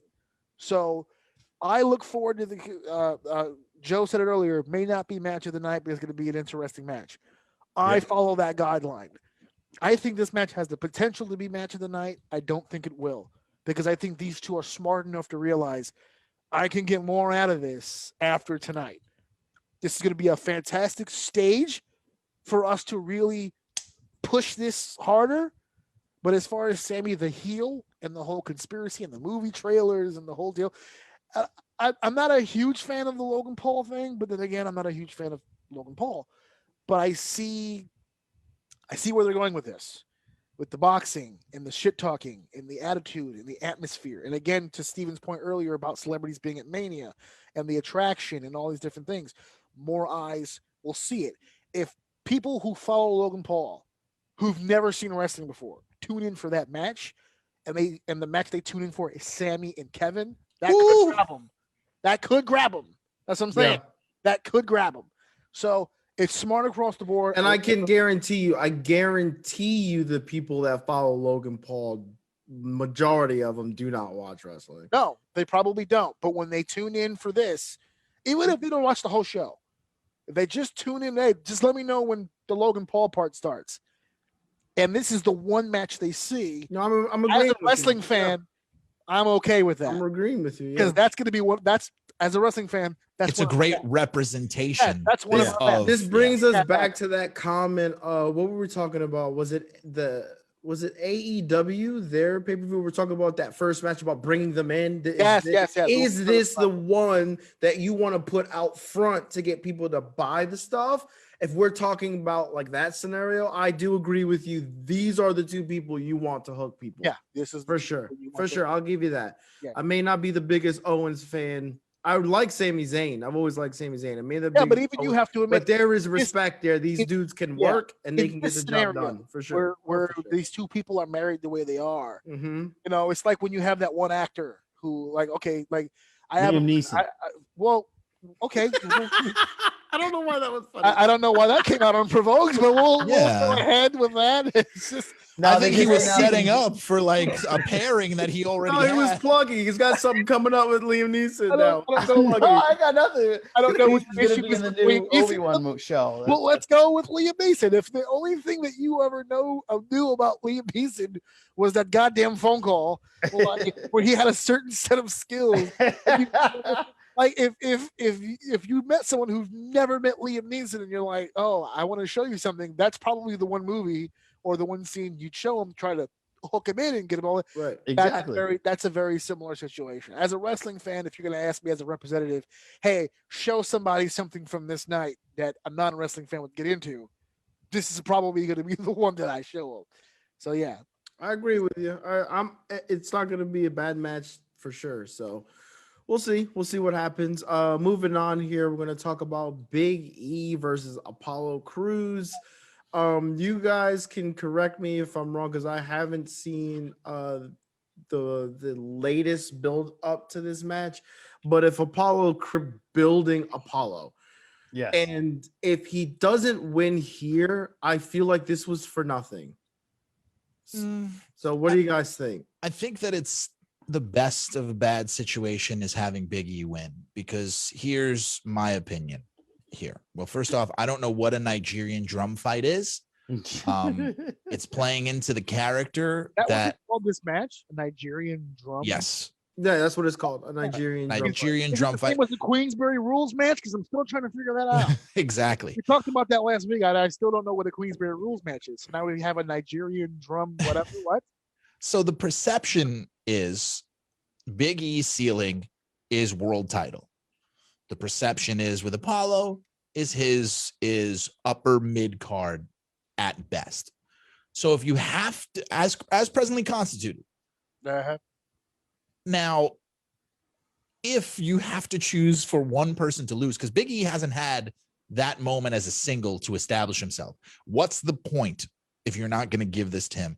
You can make the excuse that Apollo is still finding himself in this character. He's still building this character. I don't think that you necessarily need him to win here, even though the gimmick match kind of being named after his character, kind of, if he loses this, it takes a little bit of steam off him. I think it takes a lot.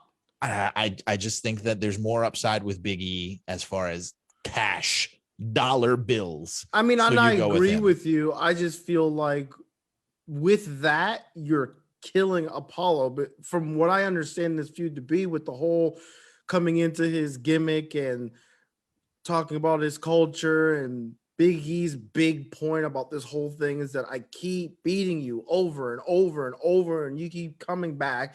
And now he's getting more aggressive, trying to, show that his dominance, whatever, he can beat him. He wants to beat him with this whole gimmick that he's got going on, only to go to Mania and lose again. I think that completely kills Apollo. It does. Everything you said about Big E is correct, but I think it also completely kills Apollo. But again, I could be. What do you think, Joe? Is lose. I think that's what I'm. It's the best of a bad situation, but it's a bad situation regardless, right? Exactly. Because this match shouldn't have happened for another 3-4 months. Yeah, they should have continued the build up a little bit more. Yeah, it's not all the way built yet. Right. It's premature. I don't really. I'm sorry. They've wrestled already before. Multiple times. Yeah, multiple times. And it's been every time. So I don't no thank you. This build up to me is for an off pay-per-view, not a Mania. This isn't a Mania match. Yeah. No, not even really not at all. Really. This is a lose-lose situation for both guys. Whoever loses this is gonna get hurt. Period. And the fans. And the fans. Anybody else got anything to add on this one? Fans. No, I just listen. Anything that I say after this point would be flat out disrespectful. So you can go ahead. All right, moving on. I like Big E. I like Apollo for sure. I like. You don't love either of them. I like cake. I don't like fruitcake. I'm not sold on Apollo. I don't eat those. Fruitcake. No good. I'm not sold on Apollo, and I have my eyes on Big E. What's going on right now is not it. So we'll see what happens moving forward. This ain't it, brother. This ain't it. One of my favorite guys in the business right now. Oh, fuck off. Fucking love this guy, dude. You're a hater. Riddle versus Sheamus. I every time Riddle's in the ring, I just enjoy watching it, dude. He's fun. I don't care what you guys think, but the man, even though I don't care what you think, just I need you to say what you think. So you know how we talked about, but tell me what your thoughts are. Yeah. You know how we talked about the train whistle? Them fucking birds flying out of this motherfucker's feet just killed any little tiny bit of enjoyment that I had for him, which wasn't much, because I don't like RVD light. I'm sorry. They're giving him the stoner thing, and it didn't work with RVD. The only reason why RVD was even able to continue after that was he's incredibly talented, and it shined through regardless. I like Sheamus. I want to see him beat the shit out of Matt Riddle. Beat the shit out of him. Because maybe it'll add a layer of toughness that might wipe the smirk off of this. I just shove those rainbow birds right up his ass. But I find it funny that you use the RVD comparison because RVD had a really good run. Yeah, because he was incredibly talented. So was Riddle. He's really not. You guys are fucking haters. I don't like him. He's not my particular cup of tea. That's all. He's a body guy who just so happens to know some MMA stuff. He can't tell a story for me. MMA, like when people bring him as MMA like it's an automatic. Oh, he was in the UFC. I'm like, yeah, he got fucking yoked like many times. Like, what the fuck are you talking about? He got yoked many times. That's why he's in pro wrestling. Yeah, the MMA didn't work. He got concussed. And he just seems like an insufferable prick. I have had the privilege and misfortune of being in the locker room with this fucking mongrel, and it fucking irritates me. Wow. He's fucking You know it's bad when you use the word mongrel. Yeah, I haven't heard that word used. What do you got, Joe? Boy. You know, this is probably going to be the bathroom break match of the night. Oh, yeah. Sorry. Sorry. I always a quick bro kick and then like it's over. And then Sheamus can get the U.S. title. It'd be nice to bring the U.S. title home to an Irish man. A belt maker to get a new belt made? Yeah. Bring it home to that. It's like I grew up in Rhode Island, and it's not far from Boston, which is like the second Irish capital of the world. So it'd be nice to bring it home to Boston. Well, there you go. Doesn't sound like anyone's exactly thrilled about this one. So we'll move on. Let's move on to the next one, which really not a lot going on. Oh, wait, I'm not. Hold on. I just thought about something before we move on, and I want to move on. Trust me, I want to move on. Sound like it. Before we do, I would like to make a shout out. Oh, to all those people when I was in the locker room with him, and I said out loud because I had to. This happened right before we went out for I was the commentator, so I said this in the locker room before I went out to call the matches, and somebody had asked me, "Oh my God, it's Matt Riddle." I guess he was a thing at the time, even then, and I said out loud, I was like, "Oh, okay, I don't get it. I don't get Matt Riddle. I'm sorry, I don't." I'm going to go out there and I'm going to call the match like he's the greatest fucking thing since sliced bread. Because that's your job. Because that's my job. But I don't get it. So I went out there and I called the match. And the whole time I'm watching this match, I'm going, I don't fucking get it. I don't get it. And then he got signed and I went, okay. And I don't get it. And then he went through NXT and I still don't get it. And WWE, I still don't get it. And everybody, hey, how could you not? Look, and then he wrestles with no shoes on. And then he does exactly what he always does all the time. And I don't know why people don't fucking. It's like Roman Reigns. Acknowledge it. I just want you to fucking acknowledge it. The backstage promo with Asuka. Okay, when he's talking to Asuka, and then all of a sudden, out of the fucking blue, he goes, "Oh God, I forgot what I was saying.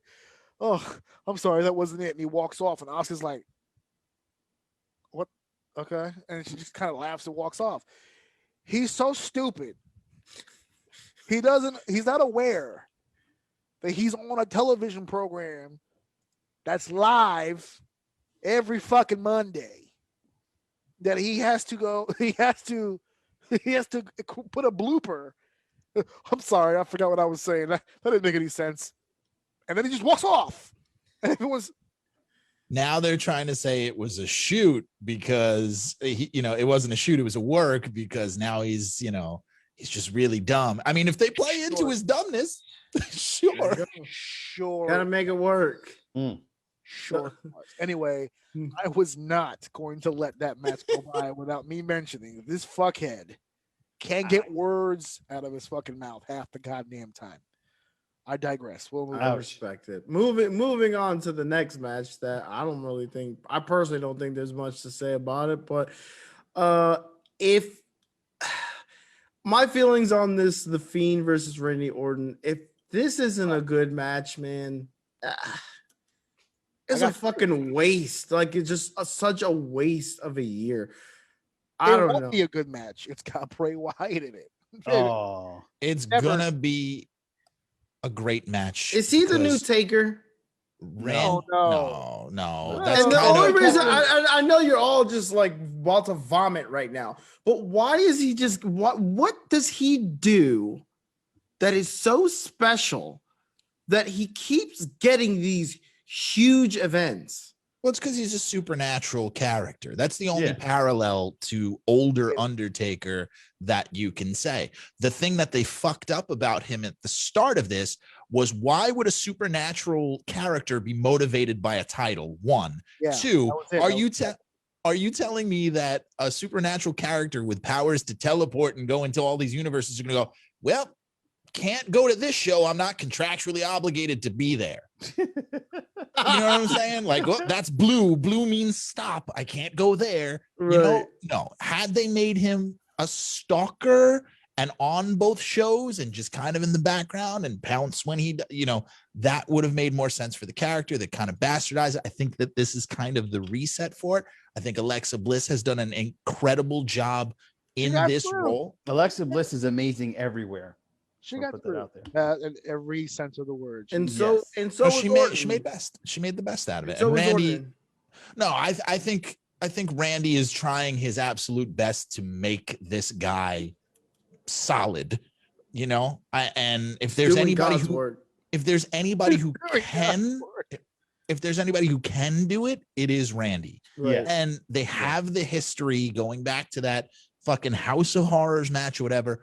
I would like to see this as a cinematic thing, as a B. I know you don't like this, as a B horror movie style thing that I want to see it. He's like, House of 1,000 Corpse shit this, man, right now. Make it a horror movie. Yeah. Make it a horror movie. I don't know. I think that plays deeper into the fact why I'm disliking The Fiend so much, man. Because we were talking about this not too long ago, about how when I started watching it again, when I started doing the pod, I was like, this looks really good. And then AJ said, yeah, but the problem is that he doesn't wrestle. He does stuff, and then that's all he is. He's on screen, and then he very rarely wrestles. Yeah, but you gotta really think he's got all this shit on him. He's got the mask, he's got the wig, he's got the suit. Like, he can't be wrestling. Well, then don't have it. I'm saying, yeah, they don't have it. He should still wrestle as Bray Wyatt. If they had him as Bray Wyatt wrestling, I wouldn't be as put off. Yeah, that's the only gripe. I agree with you guys on that. Right. But they have somebody who, for some reason, is different. Everyone complains about the WWE. Oh, it's stale. They don't do anything different. Then they do something different. It's like, but you didn't do the different thing I wanted you to do. Yeah. Go fuck yourself. Yeah. Let them figure it out. Let them try it. If it's not your cup of tea, just don't like it. Don't watch it. That's fine. Right. What do you got, AJ? Anything on this? I know I'm not excited for this either. I'm just hoping for it to be good so that it was worth something, because I felt like this has been going on all season for multiple years. It's been a while. Yeah, it's the longest feud I remember. Yeah, Alexa Bliss got screwed because it's been her feud this entire time. Bray Wyatt has done a fucking scooped. Yeah, Bray Wyatt hasn't done a fucking thing. He comes in the last second. Now, if Alexa Bliss transforms in some sort of mecha demon, Bliss sword.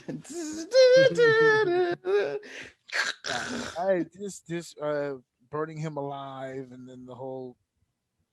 Because I know, the reason why I'm not really that excited about it is because of what James literally just said. I know, even if they don't do the actual Firefly Funhouse type shit that they did last time, it's gonna. I mean, before The Fiend, when because Randy Orton and Bray Wyatt have been in WrestleMania before, and we got worms, and we got houses on fire, and all kinds of. I mean, that was the testing ground. What Bray does, and it was interesting when Bray first started doing all this stuff.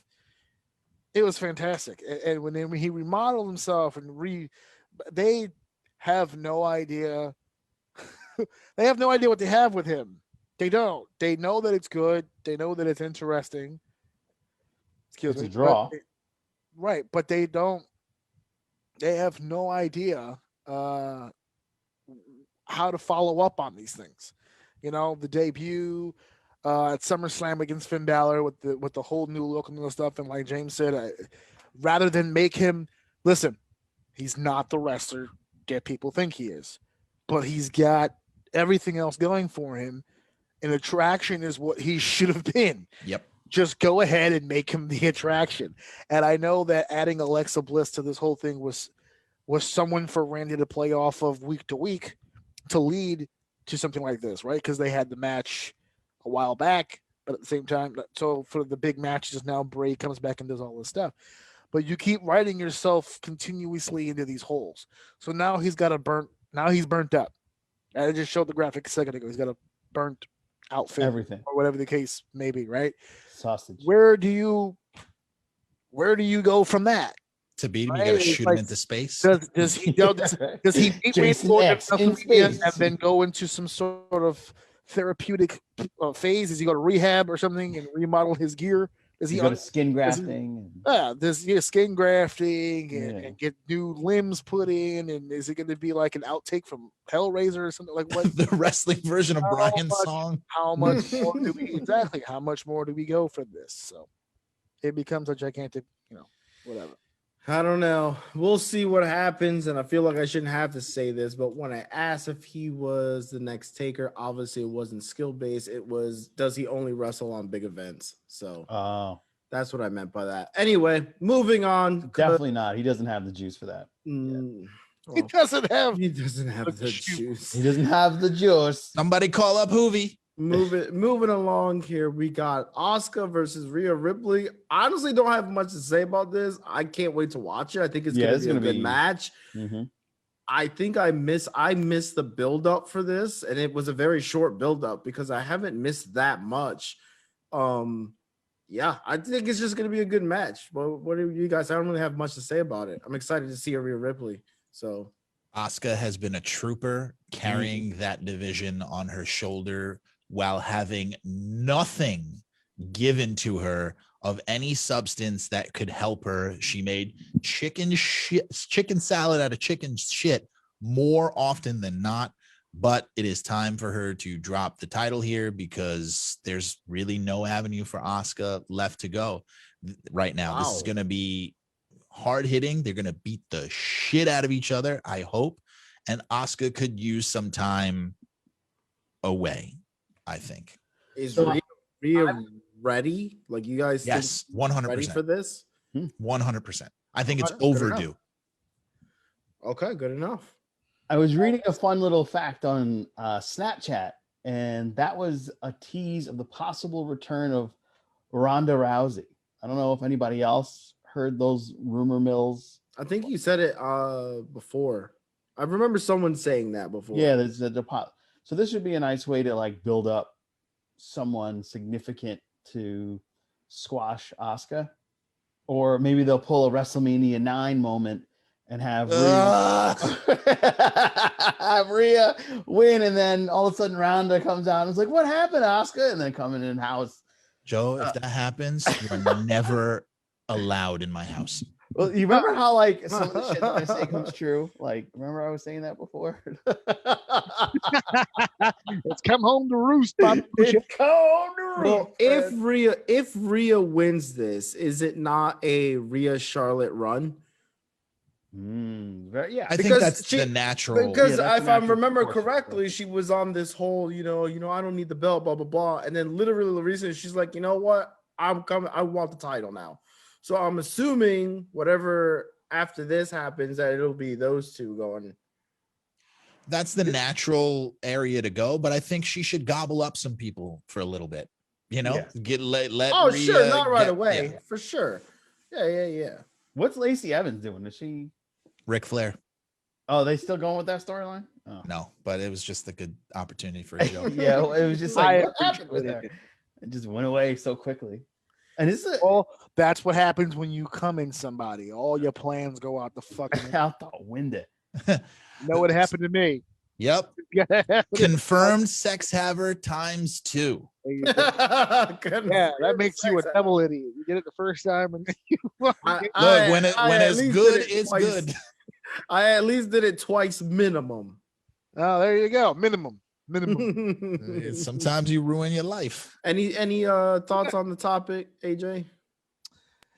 Yeah, I got some thoughts. I'm gonna spend a special shout out to the fucker who somewhere in my building or maybe a guest of some kind fucked up my WrestleMania weekend because I bought a Rhea Ripley shirt for this weekend, and the post office is telling me they delivered it and it ain't there, which means somebody fucking took it. Well, So, if you ever see somebody wearing that shirt, you know. I know that from now on, anybody in the Brooklyn area rocking a Rhea Ripley shirt, it's on site. It's on site. I don't even know. You don't even have to be in the Bay Ridge area. It's on site. Molly-whopping. Besides that, Rhea Ripley is my favorite wrestler in the world today. Wow. She's got the look, she's got the presence, she's the number one female in my eyes. But that's not for me to say that it's out like that's not. That's the number one person that I see in my eyes. That doesn't mean that I'm sitting here saying that she actually on the totem pole is absolutely positively number one. I'm going to wait to see how Saturday goes and how they use her on the main roster because that's going to be important. But she's got the skill set. She's got all the potential in the world to do all kinds of things. She was the best match of WrestleMania last year. There's a possibility she could be again this year. I'm not saying it will be match of the night. If you know this, folks, I have not mentioned anything about match of the night as of yet. You have not. Same. But this has the potential to be. But I look forward to Rhea Ripley and Asuka. It's my favorite wrestler against my son's favorite wrestler. He's pissed because he's an Asuka guy and he knows that I'm a Rhea Ripley guy. So the two of us will be butting heads Sunday evening. Oh, you better watch out. He might throw hands. Oh. Especially if Oscar drops. Oh yeah. Oh man. no, he's gonna be. This could be. He his... already told me we fighting if Oscar lost. Oh, theory. Already. Did your son get to the box first and shred the shirt? Oh, you know what? She's gonna win. Whoa. She's gonna win. He's gonna come out with a shredded shirt. It's like this your champion? Very valid. I'm going to follow up on that. You start going to the Very garbage. valid. Oh my god. Well, Sneaky little prick. it's gonna be a good match regardless. That's gonna be a good one to watch. So Where do you think Charlotte Flair is going to fall in with all this? Like, you think she might Well, mysteriously? Charlotte was the planned opponent for Asuka in the first place. It wasn't until COVID where that had to go on the back burner.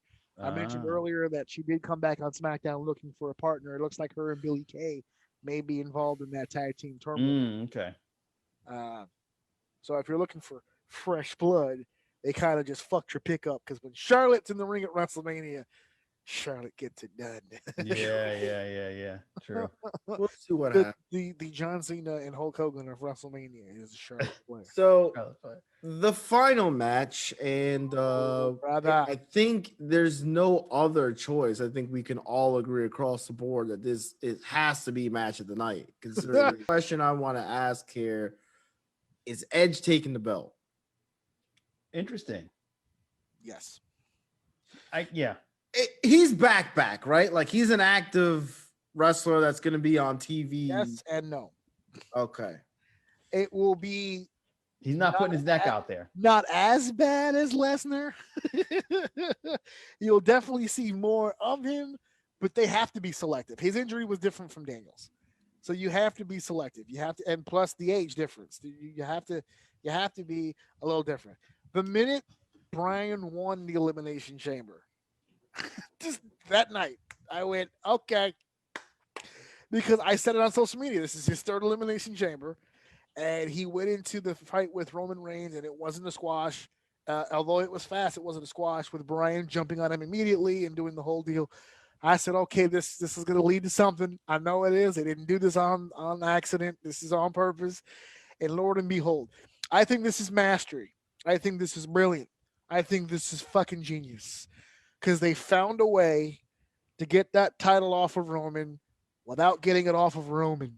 Right. That was the beautiful part about We always talked about the problem with him having the belt is that he can never drop it straight up because of his he gimmick. can't lose. He can't Right. lose. He Yeah. can Right. drop You it. can't He'll be pin him. dropping it this Sunday. But Well, that's what I mean. One on one. You cannot drop it because of his gimmick. You will completely kill him by beating him. So this is a smart way to do it. So you're saying that you think Brian is here specifically to drop the belt for Daniel him. Bryan is not the champion, but he was put in this match to lose the champion. Is there a chance that he can win though? I disagree.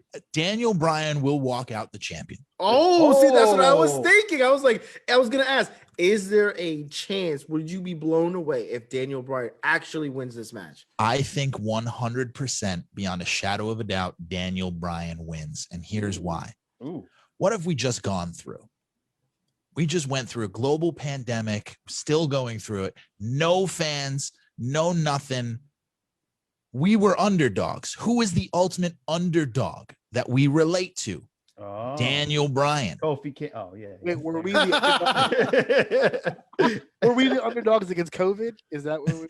Exactly. COVID was the monster heel. COVID was the monster heel. Has been beating our ass. COVID was Roman Reigns, and we are Daniel Bryan.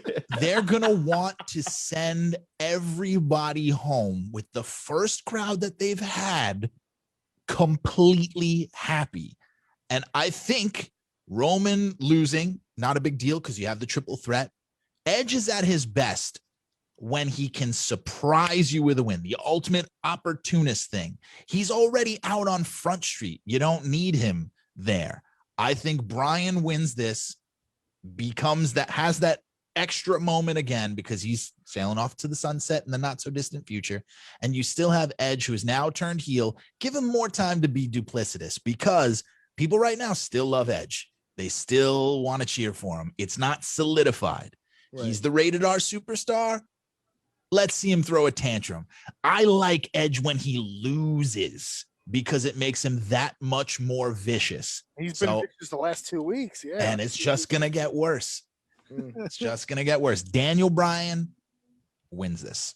Do you think they give it to Edge? Well, with all of that sounds phenomenal, but do you think they give it to Edge just simply based off of time? Like, how long do we really got a shorter timeline than anybody else? Exactly. Triple threat. No, he doesn't need it. That comeback story, that feel good moment of giving him the title where it was necessary is over. It's gone with. They would have had that moment sooner, but they can't. They can't. Right. They blew their opportunity for that. They blew their load. Daniel Bryan is the world's greatest jobber of all time. Oh, and I don't mean that in the sense of that's the way that he was booked or that's the way that he's used. He has found a magnificent way of losing and never losing any momentum because of it. Remember, Cesaro is in this match against Rollins because Daniel put him over. Yep. There's a few guys on this WrestleMania card that got through. Daniel Bryan's win-loss record in 2021 is atrocious, but he's in the main event of fucking WrestleMania on night 2 because he's fucking bulletproof. He has found a way to get into a match. We were talking earlier about I forget who we were talking about how they're able to elevate you, Randy. Where you can he is able to, whether Randy wins or loses, you elevate. Regardless of how that turned out. That's why when people say, well, wins and losses don't mean anything in wrestling, that only depends on how you win and how you lose. And exactly. And how what the circumstances and how the storyline, where are we going? What's your character? Right. If you work all that properly, then yeah, sure, fine. Like we literally just said, Roman can't lose. That's a bad thing. Really bad thing. Because of the way that character is. That's why when Daniel Bryan got in, I said, boom, there it is. I don't think there's whether you say Edge or Daniel Bryan, I don't think there's anyone that thinks that Roman walks away with the title in this situation. Only for the simple fact of I think Roman needs this loss to kind of ump the whole head of the table thing a little further, because now we're talking about how you love Edge being more vicious. Now we're going to have Roman coming out.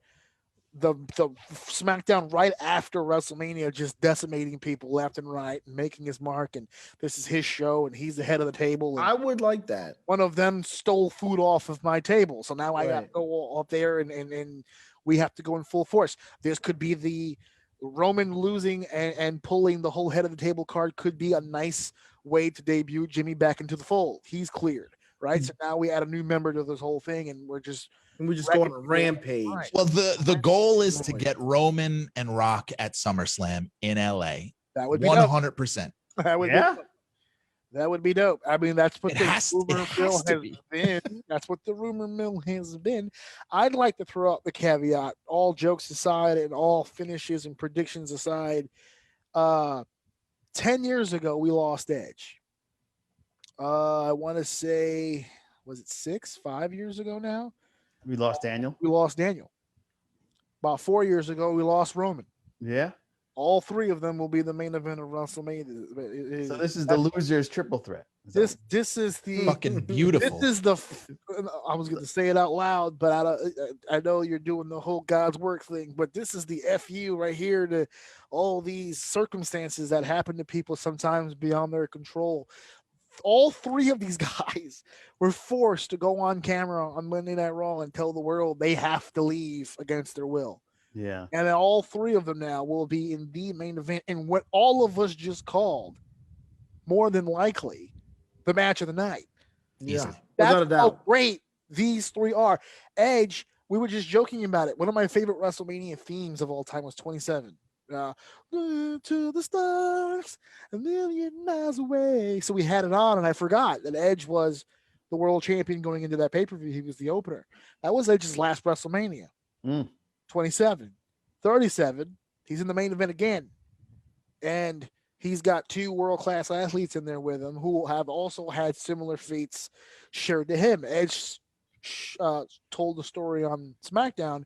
You know, if anyone should have seen Daniel Bryan coming, it's me, because I have done all that shit. Yep. You know, and I think for the first time in a long time, even with, this is why I said 3, because with Sasha and Bianca being the actual main event and Bianca being the Royal Rumble winner, on top, we can sit here and we can talk about the turmoil match. We've gone through all this already, and all the different matches, Cesaro and Riddle, or no, I'm sorry, Sheamus and Riddle, and all these different matches where we're like, let's see Biggie and Apollo. Oh, let's see. On the top end of these cards, I'm excited. Yeah, the big matches, the money matches that we're supposed to care about. I'm excited. You know, I'm neither here nor there with Miz and Morrison and Bad Bunny and Damian Priest or whatever. We'll all see. But for those the 2 men championships, the 2 women championships, I'm sold. If that's all that I'm gonna get, fine, whatever, fuck it. But I'm good with that. I definitely want this guy right here. Edge. Like this to walk out with the gold. What is that, velvet? What is it? What is that? It's coat? Edge right here. You see? No, I know, but what's that coat? Is beautiful. Yeah, that's a beautiful coat. Looks like a corduroy. I'd give you the guy. You have the guy who was never the guy in Edge, the guy who no one thought would ever be the guy in Daniel Bryan, and the guy who nobody wanted to be the guy. Outside of the company. There's a lot of layers. Correlations here. I really wish they would have taken the time. This is the best WrestleMania main event. And I'm not the biggest fan of triple threats to begin with. Yeah, me neither. Just the way that they're structured. I'm very vocal about that. Yeah. But this is one of the most exciting WrestleMania matches. If this was the only thing on either night, I would still be happy to have the privilege to watch this match. That's how dope this is going to be. I'm pumped. I think it's really cool because this is one of the matches in a very, very long time, and that I've seen. I don't know who's gonna win. Anybody could take this. I kind of want Daniel Bryan to win. I kind of want Edge. I'm starting to get on the Roman bandwagon list there. I'm really enjoying what he's been doing. It's a complete 180 for me because I was also very vocal about how much I couldn't stand his work either. This is gonna be a great way to cap off the first. Is this the first time they're gonna actually be in front of people? Yes. Yeah. Oh my God, the energy in this place. I'm telling you. Stupid. Yeah, I'm telling you. My favorite part about this, and it doesn't matter who comes out, I'm locked into everybody's face because you can feel the adrenaline come off their body, dude. It's gonna be nuts. Tweaking. Absolutely crazy. We've reached climax. The end. He just smacked the shit out of his microphone, but that's all right. Ow. It's the climax. You gotta hit it. I would like to end this show. Gets plugged. And that's those, ladies and gentlemen. He does plug when the climax. Thomason. So as we come to the conclusion of this show, first of all, thank you, Dave, for leading us through all of that madness. We did it in as timely a manner as we could. There's just so much to go over. We get excited. We get excited. Yeah, man. We get into things. I get into promo mode sometimes. I apologize. But we're going to end this show on 2 notes. First of all, actually 3. I'll get them out of the way early. First of all, our WrestleMania Squad of O bracket has come to a conclusion. I'm officially closing the door on our finals, which was between WrestleMania 20, Shawn Michaels and Triple H and Chris Benoit against WrestleMania 14's Shawn Michaels and Stone Cold Steve Austin. The Squad of O has spoken. It is official. WrestleMania 20 held, which, by the way, was a triple threat match. A little foreshadowing for this weekend. That is the Squad of O decision. The fans have spoken. WrestleMania 20. I want to take the time to really thank all of you for participating in that. That was dope, man. That's actually really fun. We got to do more of that. I'll figure out some very creative ways to do that for you guys. Kind of wish we did it for the Taker one now. Yeah, I know. It's all right. It dawned on me. It was a thing, but we'll good. Going. Still mad about that Hogan. The first thing I want to come off of. So thank you guys for voting on that bracket. Second, thank you guys for being a part of all this. This is episode 185, which means we are my old house address. We are 15 away from the big 200.